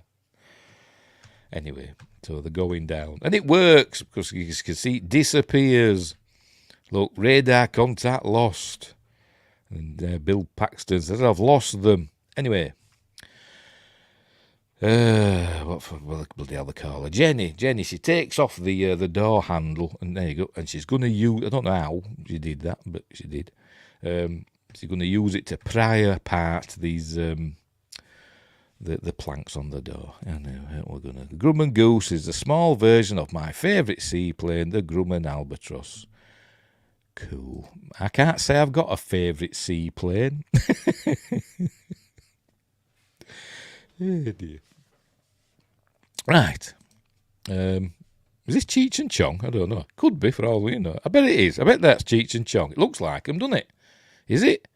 I wonder if they're in the full cast list. I will check. They look like Cheech and Chong to me. That looks like Cheech Marin, at least. I think it does. See if they're in uncredited. Let's have a look. Maybe not. It doesn't say. But Dick Warlock is in it. He's a famous stuntman, isn't he? No, I don't think they're not credited. If it is, I think it looks like him. Gimme Dad and his mate are go in this film. Anyway, I think it is. It's probably not. It's probably not. Right, so she's breaking her way out. This chap. Is that him? I don't know the name of the actor, but is it him in... He's been in loads of stuff, but is it him in Lost World, Jurassic Park? He gets got by some dinosaurs or whatever. I can't remember his name, but anyway, I think it looks like him. In much the same way that the other fella looked like Cheech Marin to me, but never mind. Anyway, he's saying, cutting a girl's throat is like slicing through butter, and he says, just put the knife away and shut your mouth, because he does a Michael Caine impression. He says, your men, they make me laugh trying to talk tough, and if John Matrix was here, he'd laugh too. There you go. Anyway, right, so he's saying, when Matrix arrives, he's going to want to kill him, and the only thing between Matrix and the president, or future, whatever it was, Arius, is Bennett in his gay nightclub attire. He's supposed to be wearing chainmail, apparently, but it's just knitted. I don't know what it says it's supposed to be a chainmail thing, but it's just knitted. And his clothes look so small because they weren't actually designed for him, for Vernon Wells. Apparently, Wings Hauser were cast as Bennett and fired after one day of shooting.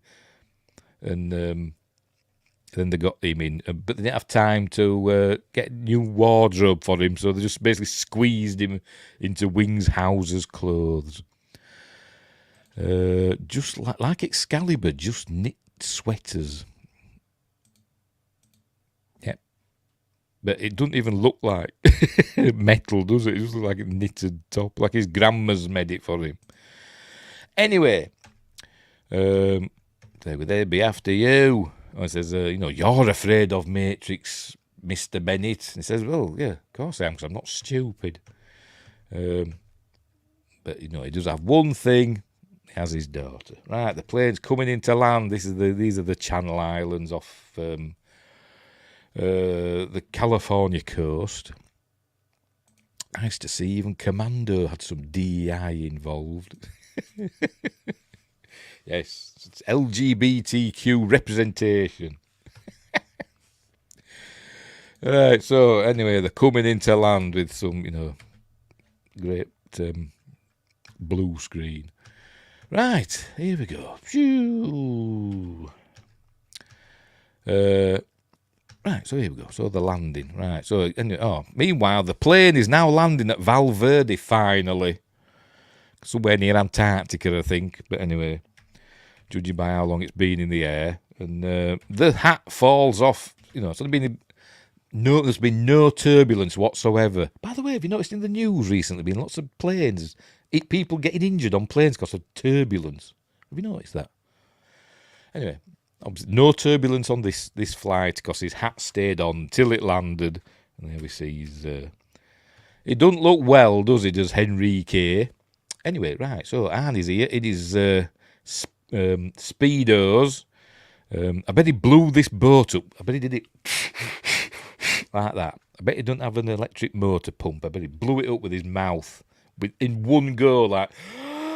I bet he did that, and he just went.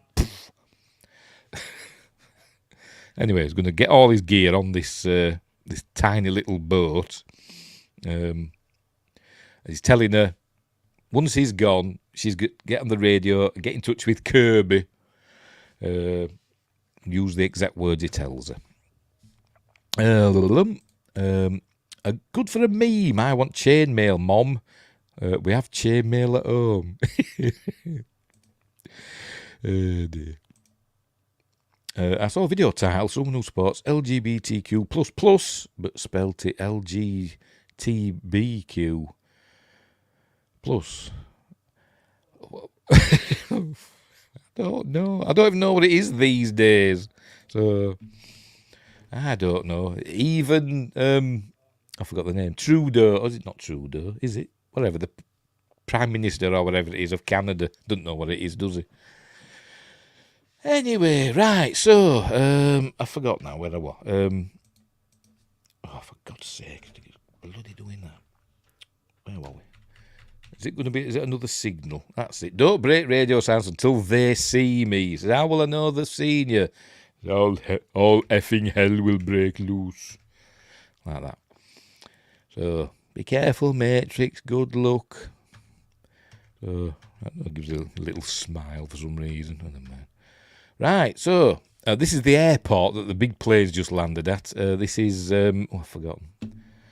It's another. It's in Los Angeles still. Probably can tell by the palm trees, even though they're in, I don't know, Tierra del Fuego, somewhere like that. I don't know where they've flown to. You'd think they wouldn't make that mistake, wouldn't you? Well, even they can't keep up with it. Oh dear. Newest one I knew was LGBTQIA+. I don't know. I don't know. Why can't you just say gay now? It's 3 letters, gay. And it just covers everybody, doesn't it? In that community. What's wrong with that? Where were we? Oh, this airport. Where is it? I can't remember. It's in my notes. I'm sure it is. I'm sure it's in my notes. Then, go through my notes. There we go. The terminal building of Aeropuerto Valverde, by the way, Valverde means Green Valley, is the old terminal building of Long Beach Airport, LGB. There we go. There we go. It's Long Beach. New rainbow flag includes the Umbrella Corporation. Okay. Right, fair enough. Right, so the plane's arrived, and he sent some henchmen to go and collect Matrix and Henrique. There they are. Meanwhile, he's rowing to shore. This scene coming up now is the only time that he injured himself on set, and he did it to himself. Did Arnie. So he pulls his boat up. And originally they were going to... I don't think... we see him kitting up. There we go. We see him kitting up. You know, the kitting up scene, putting his clobber on. And originally, I think they were just going to do... Where you could see his face and stuff like that, and his chest and all that, you know, that obviously had to be him.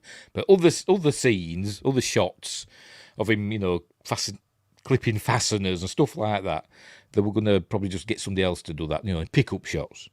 And he says, no, I've got to do it. People will know it's not me. So he's got to do it. He said, I have to do it all myself. So he's getting all his gear on. He was fastening his boots. That's Arnie's hands. He's putting shotgun shells and stuff in. And the only time he hurt himself is... Hang on. There we go. When he did that. Well, it's not this time, but we see him putting that knife in there. Somehow he managed to slice his hand open. I have no idea how.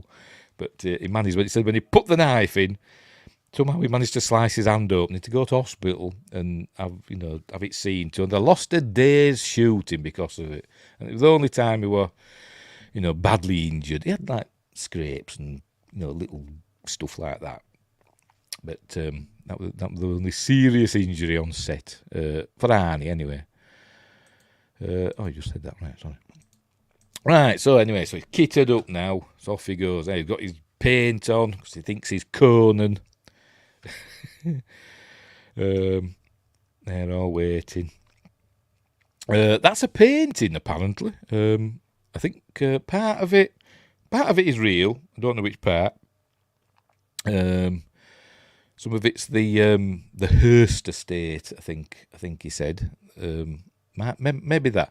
But I think all this at front, probably that there with that hanger. I don't know, maybe all of it. I've no idea. But it's a matte painting, but I don't know which part. Maybe it's just this bit here. The brown bit. Maybe the green bit in the background is real and the rest of it's a matte painting. And the sea's real, obviously. Maybe the pier's real and the boat. I don't know. Let's have a look. Yeah, maybe. I don't know. They were supposed to film in a particular place on an island somewhere for this part, but the last minute, the permissions, the what they call it, the not certificates, what they call it now. Anyway, permission to do it were withdrawn at the last minute, and so they got in touch with the Hearst estate who had a beachfront property somewhere, and they filmed there instead. They built like a little, built all this, I see all these buildings here. They built like a little town thing, whatever, a little, military base thing, and blew it all up. So, but that's a painting. Anyway, right, where were we?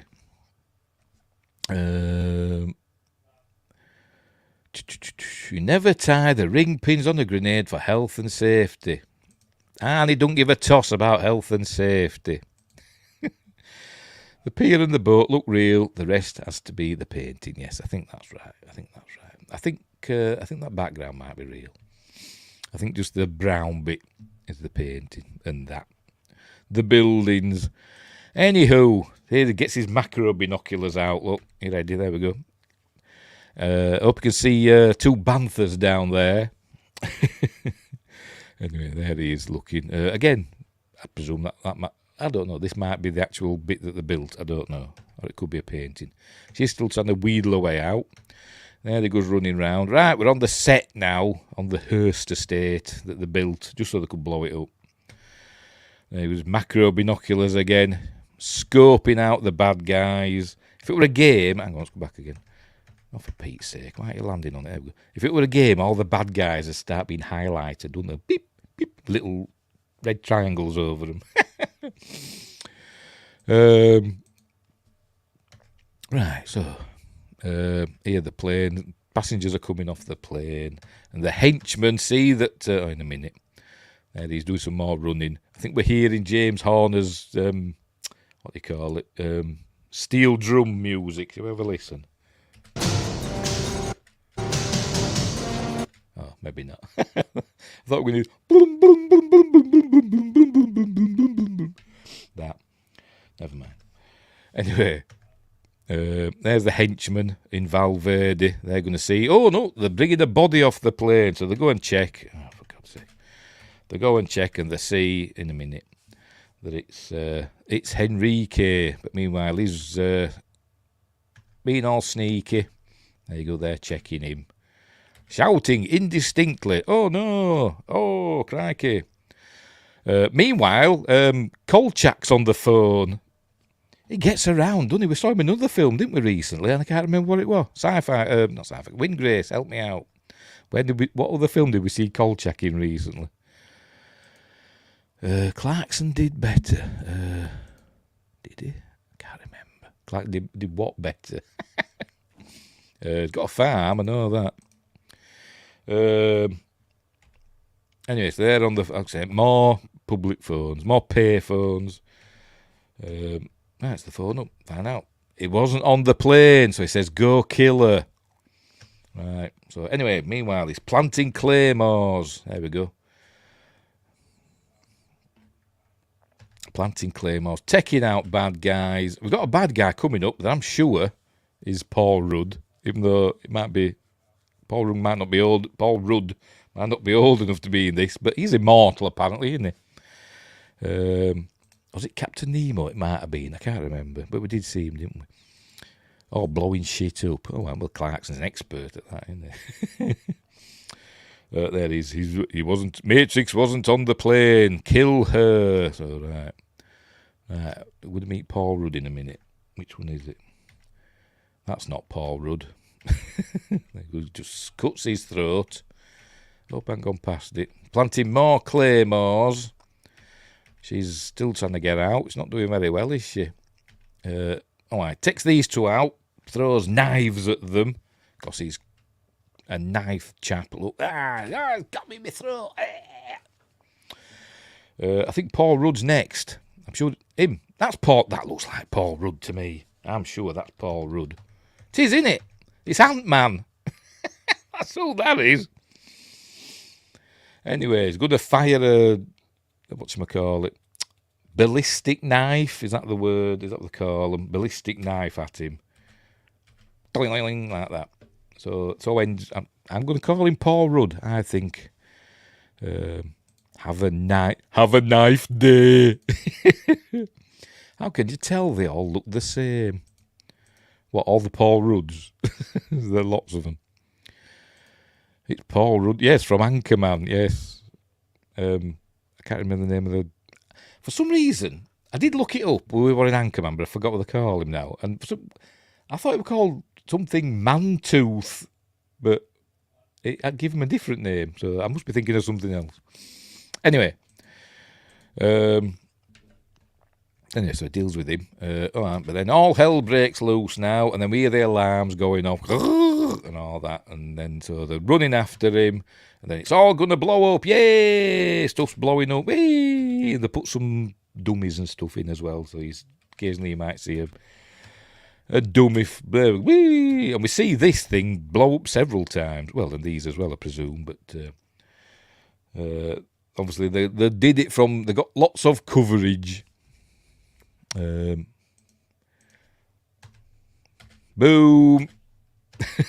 Boom, there it goes again, look, boom. And here he is running away. Hang on, I think we want to see him running with an explosion behind him, don't we? Oh no, we don't. Right, so yes, he gets in, he notices that the door handle's broken, and so he swears, because he's not a nice person. And sees that she's got out, and he looks through there and sees her running away. There she is.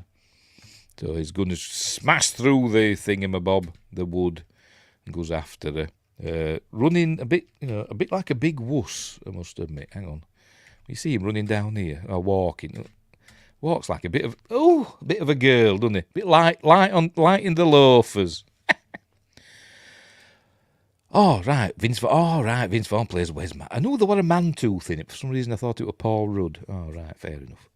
Fair enough. Oh, they're the rival news team, aren't they? Yeah, that's it. Anyway, I haven't seen Anchorman for ages. It's dead funny, isn't it? And the sequel. I killed a man with a trident. Anyway, whatever. Right, what's happening now? He's dying. He's just going to arrive with a big machine gun. What are you laughing for? I'm not laughing, I'm shooting people. And here comes Az from Hill versus Babyface in the Friday Night Tights intros. Friday Night Tights. Remember, she fired it twice earlier on, did Ray Dawn Chong, didn't she? She fired one wrong way and then fired it right way. So now he's got 2 shots left, hasn't he? And now Sci-Fi Quest is saying, there's no rockets in them, we can tell. You'd see them down there. Sci-Fi Quest is saying that. Right now, he's screaming. Just like that. All screaming. It should say Sci-Fi Quest is screaming at his telly. And there's nothing in there. So he blows them up. And then he turns round and blows the bloody door off. The gate, should I say. So in he gets. There he is. She's on the radio now because she's seen the signal. Trying to get through to General Franklin Kirby. Hopefully they'll get through to him this time. No, I'm not. You were thinking it. I like the opening to the newsroom. I don't think I've seen that.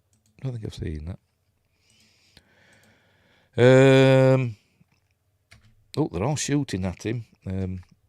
He takes cover behind lots of flowers in this film, I've noticed. Must be like bulletproof flowers. Right, we're on the Harold Lloyd estate now for this scene, where the assault on the outside, in the garden, so to speak. The Harold Lloyd estate, where a year earlier it had been used for the climax of Beverly Hills Cop, when Axel Foley and the 2 cops go in to rescue, curiously enough, Jenny, because she's called Jenny in Beverly Hills Cop, isn't she? And his daughter's called Jenny in this, so weird coincidence. So anyway, so they're back there again. So, right, so he's going to taking people out. There we go, boom, explosions. You know, it's when the bad guys, when a grenade goes off, near a bad guy, they're dead instantly. But if one goes off near Arnie, shrugs it off. It's fine. By the way, lots of Paul. Is he there again? all these Paul Rudds. You're right, Sci-Fi Quest. They do all look the same. Where Jeff Daniels makes that speech. Oh, I was thinking when you said the newsroom. I'm thinking, is it that one where he's like do an interviewer thing, isn't it? It's on stage and he goes on about, how all is not what it seems and all that. Yeah, it is that, yeah. Anyway, right, where were we? Right, more shooting.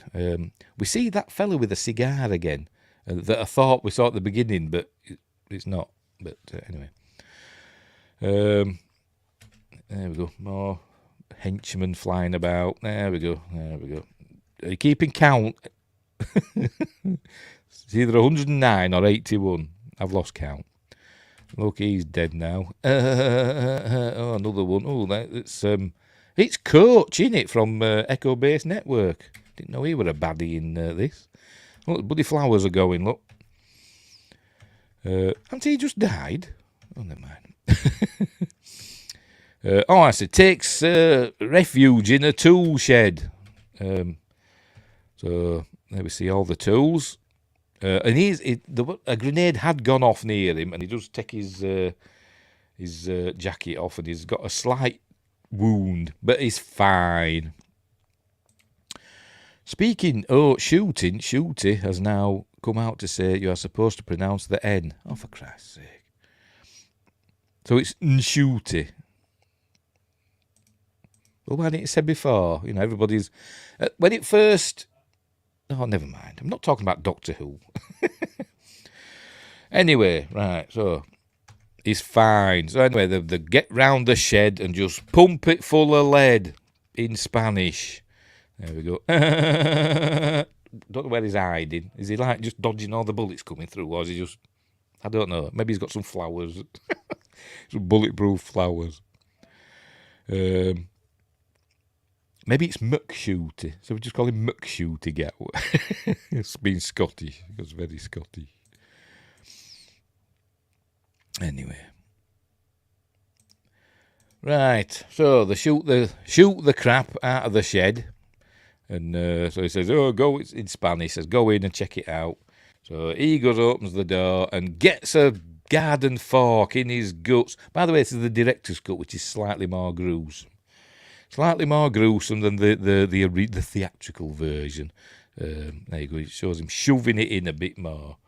Right, see, we're up there, look, we're hiding up in the roof. And, then he throws a circular saw thing at that poor chap, scalps him. This fella gets another circular saw in his neck, like that, and also changes his face, does he? I don't know. Is he a different person? I don't know. It looks like he's had a shave. I don't know. But anyway, he gets that in the neck. Then what's next? Then he picks an axe up and gets the poor fella in the ghoulies, like that. And for some reason, they cut that bit out. That part of him just going, "Ay!" wasn't in the theatrical version. Why? Dunno. And this poor fella gets his arm chopped off. Like so. So he gets his arm chopped off. And Arnie, he wanted to slap him with his own hand and say something witty. But Mark Lester says, that's going too far. So he basically just throws his severed arm at him like that. And carries on. Right, now he's got his big gun. Go on, what is it? I could tell you the guns he uses, because I saw it on here. I've got it in my notes. Matrix goes into battle with a Valmet M78 light machine gun, an Uzi submachine gun, a Remington Model 870 combat shotgun, and the Desert Eagle semi-automatic pistol. He also commandeers an M60E3 belt-fed machine gun, which I presume is that, and an M16A1 assault rifle. So there. Don't need an arm when you can replace it with a chainsaw. Not Worf a chainsaw. Imagine Worf with a chainsaw. That'd be amazing. Anyway, here he is, shooting up the place. Bad guys dropping like flies. Shouting in Spanish. She's running down into some basement that's like something from bloody Nightmare on Elm Street. With Bennett on her tail. Diving for cover behind the flower pots. You ready? Oh, no, that might be in a bit. But I think it's this bit. Takes him out. Going to take them out in a minute. It just gets up. I'm sure they're a bit. Hang on, let's go back again. Well, it's just behind some flower pots, and I'm thinking, are these bloody bulletproof flower pots? Or is that later on? It might be later on. Shows him on the ground. No, it must be later on.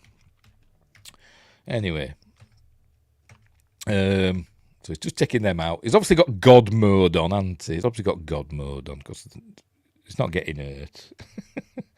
Was it? You press the tilde button, tilde key, don't you? Is that how you pronounce it? The little squiggly line, tilde. Then you put something like, you put some code in, and then just put God mode. Or /God. And / all ammo. Right, anyway, today is a good day to groovy. Yeah. Or today is a groovy day to die. Yes, it is. That'd be more like Austin Powers, though, wouldn't it? Like Austin Powers Wharf. Dear. Anyway, right, so here he comes running down here. Whee! He sprinted down there, didn't he? Takes out these fellas. Hops over this wall. Jumps up on the roof somehow. Scurrying across the roof because he thinks it's bloody Assassin's Creed or something. I'm earning my money today, thinks that stunt man. All right, when he lands, proper sound effect, a bag of meat hitting the ground, sound effect number 3 or whatever. There you go. That sound effect, that cartoon sound effect. But we also hear it again here in a minute when Arnie jumps off something, but we'll get to that. Assassin's Creed Barclay, yes, that's coming mid-2025. Didn't mean to do that. Here we are in Freddy Krueger's basement. Here we go. I think it's where he jumps off here, and it makes the same sound as the other fella. Shush.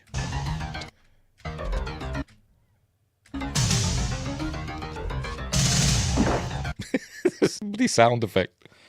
Oh dear. Right, control him. Oh, here's the fella with a cigar. Right. Apparently we see him several times. I thought we saw him at the beginning with on the garbage truck, but it wasn't him. It were another fella. But apparently we've seen him before. Earlier on, I missed it. I skipped over it, but he threw the grenade that injured Arnie. So now he's here, waiting for him in the building as he's coming through, looking for Jenny. But Arnie just shoots him. All right, these two are like, oh, where is he? Where? I don't know. We'll just stand by this glass table. So Arnie just jumps over and smashes them into the table. But Arius is here with his machine, well, some sort of rifle or whatever it is. I don't know. Apparently he doesn't like guns as Dan Hedaya. He was really scared, genuinely scared of using them, apparently. He didn't like it at all. That's not Dan Hedaya, is it? I don't know who it is, but it's not Dan Hedaya. Anyway, so they're shooting at each other. There we go. That's a shooting face, isn't it? Looks like one of the Gallagher brothers, doesn't it, from Oasis? There we go, shooting. Oh, hang on, it might have been the bulletproof flower pots. Where are we? Let's go back again. There we are. There's a bulletproof flower pot. I'll take cover behind these flowers and these spider plants. Yeah, that'll offer a modicum of protection. Because, flowers and spider plants are known for their Kevlar properties. Anyway, so he goes running in, and everyone's going to come. This is Arnie actually doing this, smashing through this window with the statue, watching on admiringly. He actually did cut himself a bit, even though it's just like sugar glass or whatever they call it. He did actually get some cuts, cuts and scrapes and stuff, but he was fine. But there we go. But he wanted to do it. The stuntmen are probably thinking, well, that's my job. You just $100 of my wages just got rid of, just like that. But anyway, so in he goes. So they now have a little gun battle, him and President Arius, or not President Arius.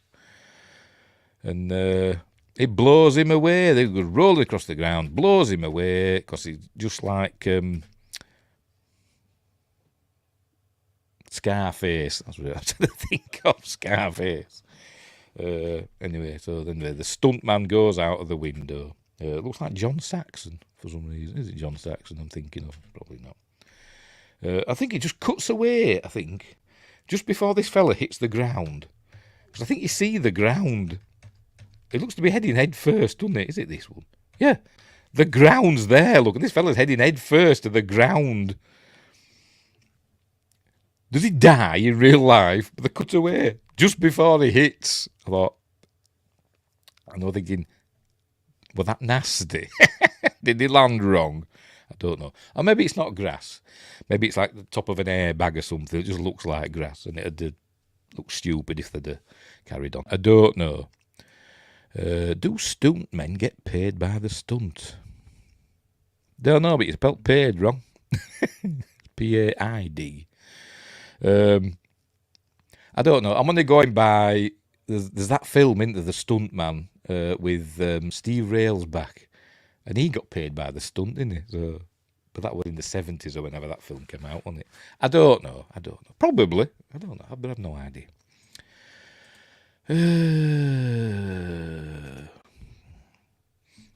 Don't care. Even though I enjoyed Doctor Who, that last episode were all right. I did have some questions about it, but I did enjoy the episode. I thought, that were good because he wasn't in it much. But anyway, my new phone is terrible at spelling. Don't blame your phone. Dear. Right. So he's killed the president. Now he's got... Oh, right. And then he's just standing there, and then we hear this voice that sounds like it's right next to him go, Daddy! Or whatever. Actually, it might be this. Let's have a listen. She was there in the room with him. But no, she's down in the bowels of the house. Like I said, there she is. Like some sort of Nightmare on Elm Street. Freddy Krueger's chasing her. Oh dear. Anyway, so she's going through there. Here he is chasing after her. And but don't worry, Matrix is on the way. My new phone is terrible at receiving calls. Go figure.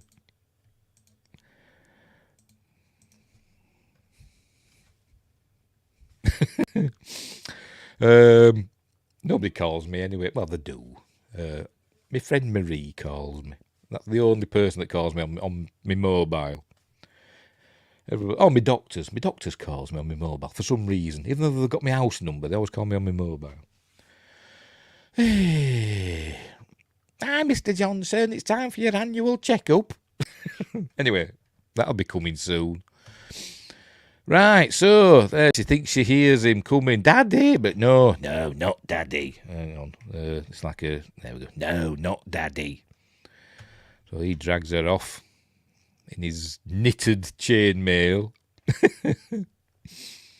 Right, Arnie's here. Oh, and he shoots him in the shoulder, look. How's your arm, John? So I know what's coming, you see, because I'm thinking of his faces that he pulls.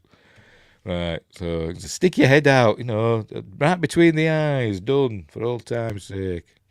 But, you don't want to kill me with a gun, you want to kill me with a knife. There we go, throw away that gun, look me in the eye.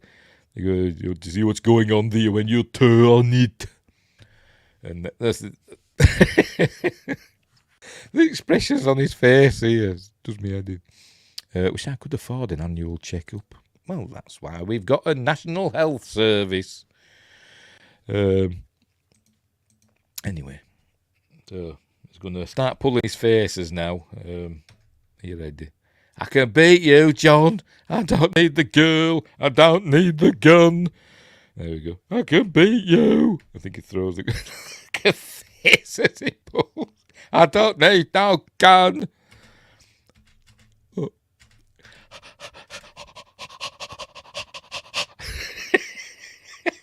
I just find it hilarious. He's crazy, isn't he? But apparently, Arnold Schwarzenegger was terrified of him, and he kept telling the director, "Don't give him a real knife, or he'll hurt me." So it's all like fake rubber knives or whatever they have. So don't give Vernon Wells a real knife. Anyway, so he's pulling his faces. There we go. I'm gonna kill you now. So they have a fight. And you think it, and he said, you're getting old, John. I thought, yeah, but Vernon, you're getting fat, and I can say that because I'm fat. But they're having a fight, and I think they're supposed to be like equals or near equals, but they're not, are they?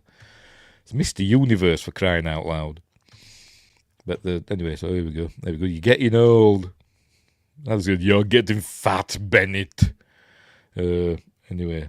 So the little tussle here with the rubber knives. So anyway, they go over some sort of, there we go, a railing. Who the hell's that? Don't know, but that's not bloody. Sorry, I know. Sorry, Wingrace. I'm taking you out of it again, aren't I?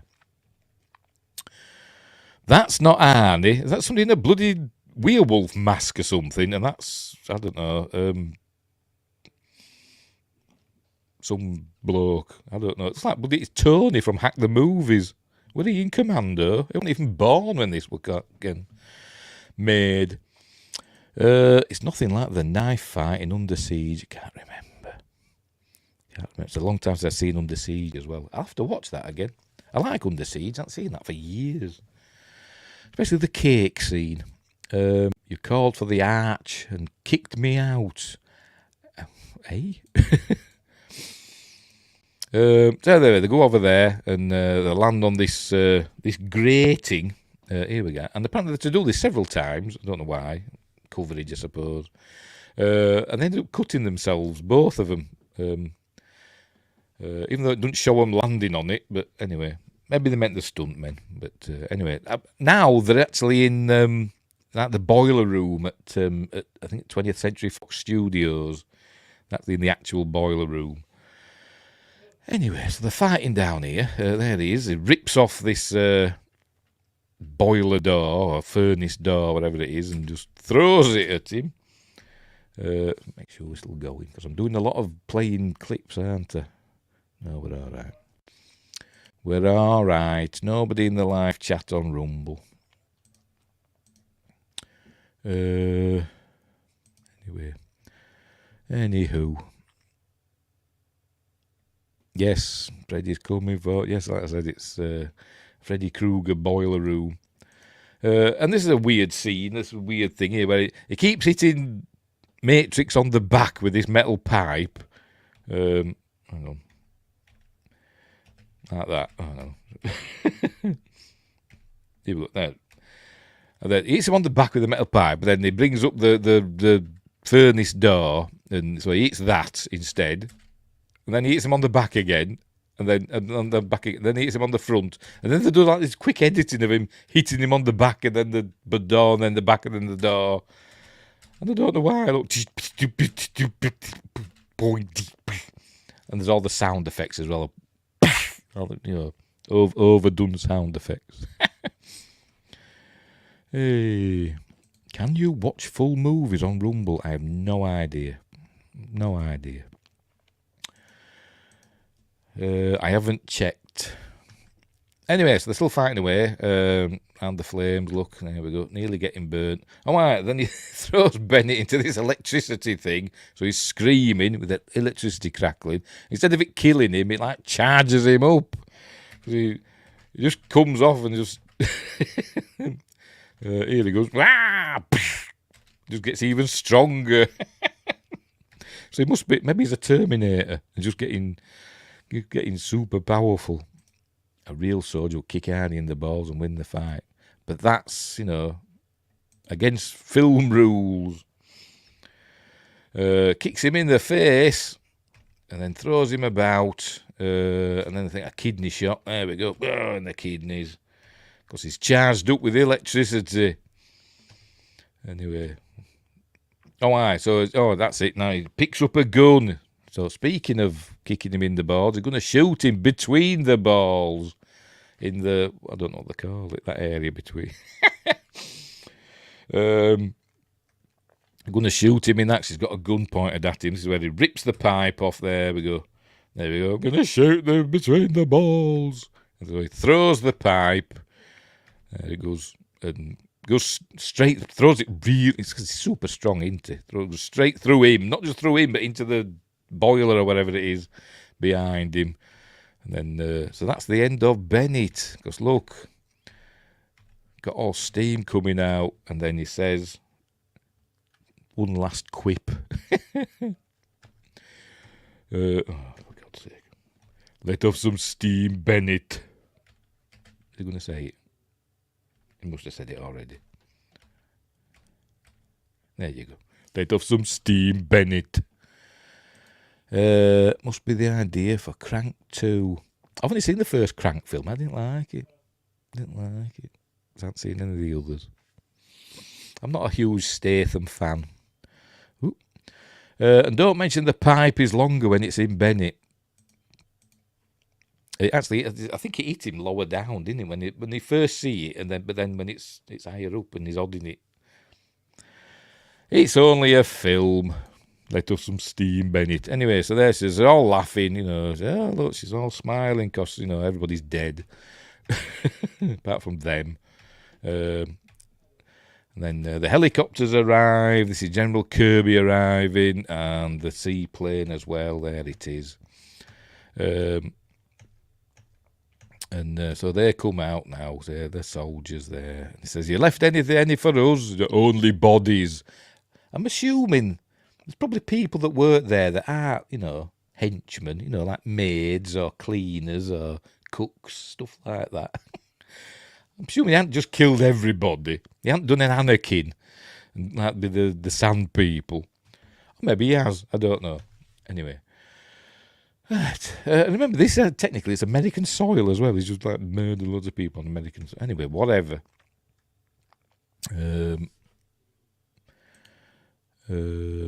Crank 2 is amazing because it's a parody. I haven't seen it. I didn't care for the first. No, I didn't care for the first one either. So maybe I should give it a try then if it's, totally different. All right, only bodies. And he says, I've got other jobs for you. Says, no, this was the last one. Even though it technically wasn't a job, he was going to save his daughter, wasn't he? So, right, so they're going to get on the plane because they own that plane now, it seems. And she's the pilot. They're just turning a blind eye. She's training to be a pilot, but obviously she hasn't got a pilot's license yet. But, whatever. So off they go. Listen. Music, song lyrics by Andy Taylor, the guitarist from Duran Duran, who had a brief flirtation, or maybe a longer, I don't know, but I know he tried to move away from the pop sound of Duran Duran and into more rock things as a solo artist. They were quite good, to be honest. All those soldiers have 20 rounds each, no reloads as usual for movies back then. I'm not paying attention to that. I don't care.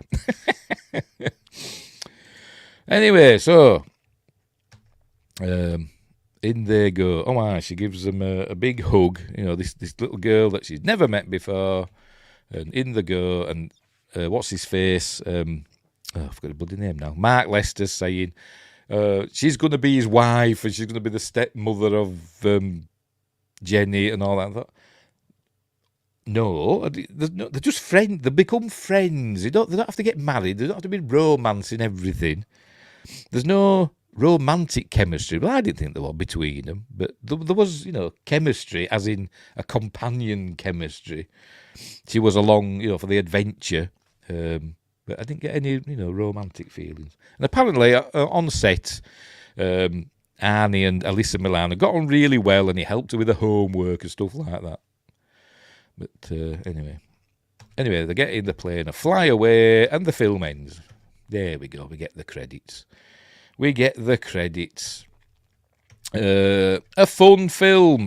By the way, apparently there's more stuntmen than actors. I don't know if you... it's in...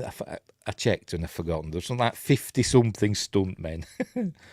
And 17 more than people in the cast list. So there's 17 more stuntmen than actors in the film, apparently. So there we go. That's the end of Commando, a fun film. Suddenly the landing gear is down. I don't pay attention. Yes, it was, wasn't it, actually? Yes, hang on, let's go back again. Maybe because it was on the beach. Hang on, where are we?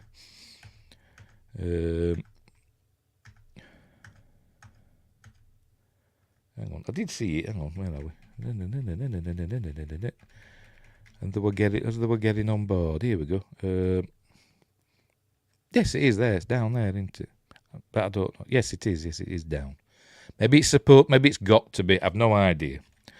I'm not a pilot, so I don't know sod all. Maybe it's automatic. I've no idea. Anyway. Right, so that's the end of the film. So that's the end of Commando. A fun film, and there's no Commando 2, apparently. He wanted to do a sequel, did Mark L. Lester. I've seen it somewhere. Now then, if I can find it. Where did I see it? No, it was on Wikipedia. I'm sure I saw it on Wikipedia. Where did I see it? Where did I see it? Oh, I've seen it somewhere where he wanted to do a sequel. Just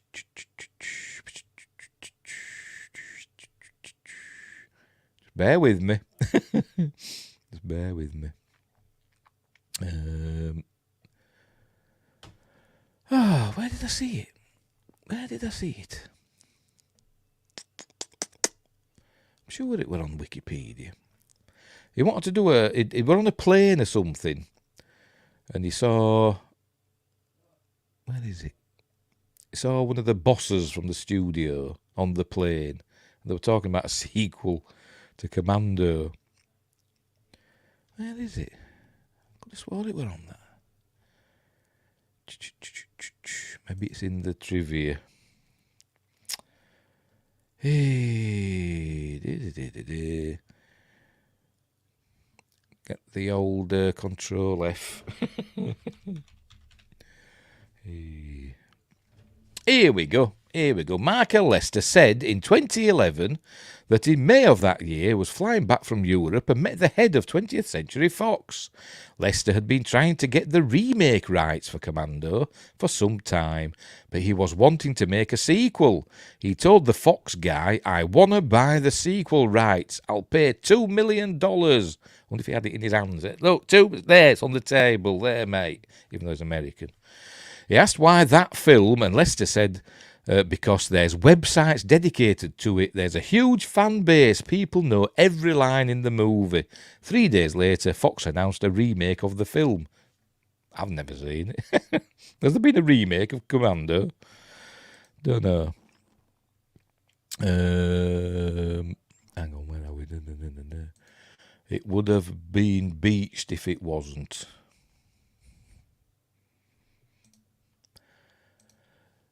Fun fact, the landing gear. Fun fact, I saw half of this movie in the US and half in Canada. First time I watched it was on a bus to Toronto. So it's a truly international movie. Commando 2, The Black Money Trail is a real movie from 2017, but doubt it's related. Is it one of those Italian sequels that have nothing to do with the original film? Like Jaws, like Cruel Jaws and... Zombie 2 had nothing to do with... It was supposed to be a sequel to Dawn of the Dead or something, wasn't it? They just called it Zombie 2. Anyway. Going to be watching Disparu's review of Doctor Who after. Should be fun. Yeah, it's alright, it's Disparu. Alright. He's a good egg. Right, anyway, so get rid of that. It's all big. Right, so we're all done. So that's Commando. Give it a whirl, especially the director's cut. There's not much difference, just a couple of little added bits and a bit more gruesomeness when he throws an arm at somebody. But anyway, so there we go. That's the end of that. Right, give it a whirl. It's fun. From 1985. Right, what's coming up next? Wednesday, I'll have my news stream if there is any news. Get rid of that. That's my Commando thing. This Friday, an appointment with Fear, we're doing Overlord, which is fun. Kind of, it's Wolfenstein in film form. Pardon me, a J.J. Abrams production, but not a bad film despite that. Then next Monday, for Magnificent Mondays, we're on The Golden Child with Eddie Murphy. I love this film, I do. I don't know why it gets a lot of stick. Even Eddie Murphy doesn't like it, and I don't know why. And it did quite well, apparently, in the box office. Sorry, I'm hiding, aren't I? Did quite well in the box office. Quite a successful film, but nobody seems to like it, except me. But I think it's good. And next Friday, not next Friday, the Friday after, Appointment with Fear, we're doing From Dusk Till Dawn. The film, not the series, with George Clooney, Quentin Tarantino, Harvey Keitel, and what's her face? I forgot her bloody name already. Never mind. And others. And Salma Hayek dancing with a snake around her neck. Who can forget that? So that's what's coming up for the next couple of weeks. So there we go. Right, we'll leave it there. All done and dusted. All done and dusted. Cheech is definitely in that. Yes, he is. Yes, he is. Definitely in it. He plays a couple of people in it, I think, doesn't he? He's in it a couple of times. Great as always, Steve. Take care, mate. See you soon. Later chat. Yes. See you later. In another Doctor Who video, I'm sure. Oh, dear. It's working. It's getting your subs up and everything, isn't it? And all that, and your views. If it works, it works. I saw another video from somebody. I think was it Snarky J? I don't usually watch Snarky J's stuff. I don't think I even subscribe to her, but it popped up in my recommendeds. She's done a video about basically she's a full-time YouTuber, so she relies on sponsors and monetization and stuff like that. She's going on about how basically she wasn't getting many views until she started ranting. I thought, well, that's it, innit? People like a good rant. If you're nice, nobody wants to know. Nice guys finish last. Anyway. Right, so we'll go then, because everybody say take care, and they're all sodding off, and they're thinking, shut up, Steve, and go. Right, so I'm going to go. So I will, hang on. Yes, it is unfortunately. Someone in my comments mentioned about Mr. Tardis seeing my video. I don't even know who Mr. Tardis is. I think I've heard of him. I think I've seen somebody mention him before, but I've never seen him. Yeah, my thoughtful reviews get no views. This is it. People like the rants. They do like a good rant. That's probably why one of my videos, my Doctor Who video where I was banging on about, I think it was the Doctor Who one. Yeah, well, yeah, the one about Jinx Monsoon and that got a lot of views and engagement because I was ranting a bit. But anyway, right, we'll leave it there. So thanks, Windgrace, a Sci-Fi Quest, and have we had anybody else pop in? We had Jimmy, didn't we? That Scottish Geek guy popped in. And I think that was it. I don't think we had anybody else, have we? Joshua Kanapkis must be busy. Must have been busy again. Oh, my that's Mage Frey, that mysterious man from Twitch. He popped in. But he's been busy with work as Joshua Kanapke, so he must have been busy again. And same with Josh Temple, they're all busy with work. Even though it's a bank holiday or a public holiday over there, isn't it? Memorial Day. Yes, Memorial Day in the States. It's just a bank holiday for us today. It's the spring bank holiday. They have it because it's my birthday round about this time. I'll not tell you when exactly. Celebrate my birthday. I'll be 57. Unbelievable. Anyway, right, I'm going. So I will play the Patreon thanks, and then we'll go into the exit titles. It's the unofficial start of Summer Party Day here. Oh, right, okie dokie. Says summer will be upon us shortly. 1st of June is the start of meteorological summer. Some people say it's 21st-ish, don't they? But weather people say it's the 1st of June. But anyway, right, I'm going. So, thanks for watching. Wherever you are, look after each other. And until next time, I'll see thee.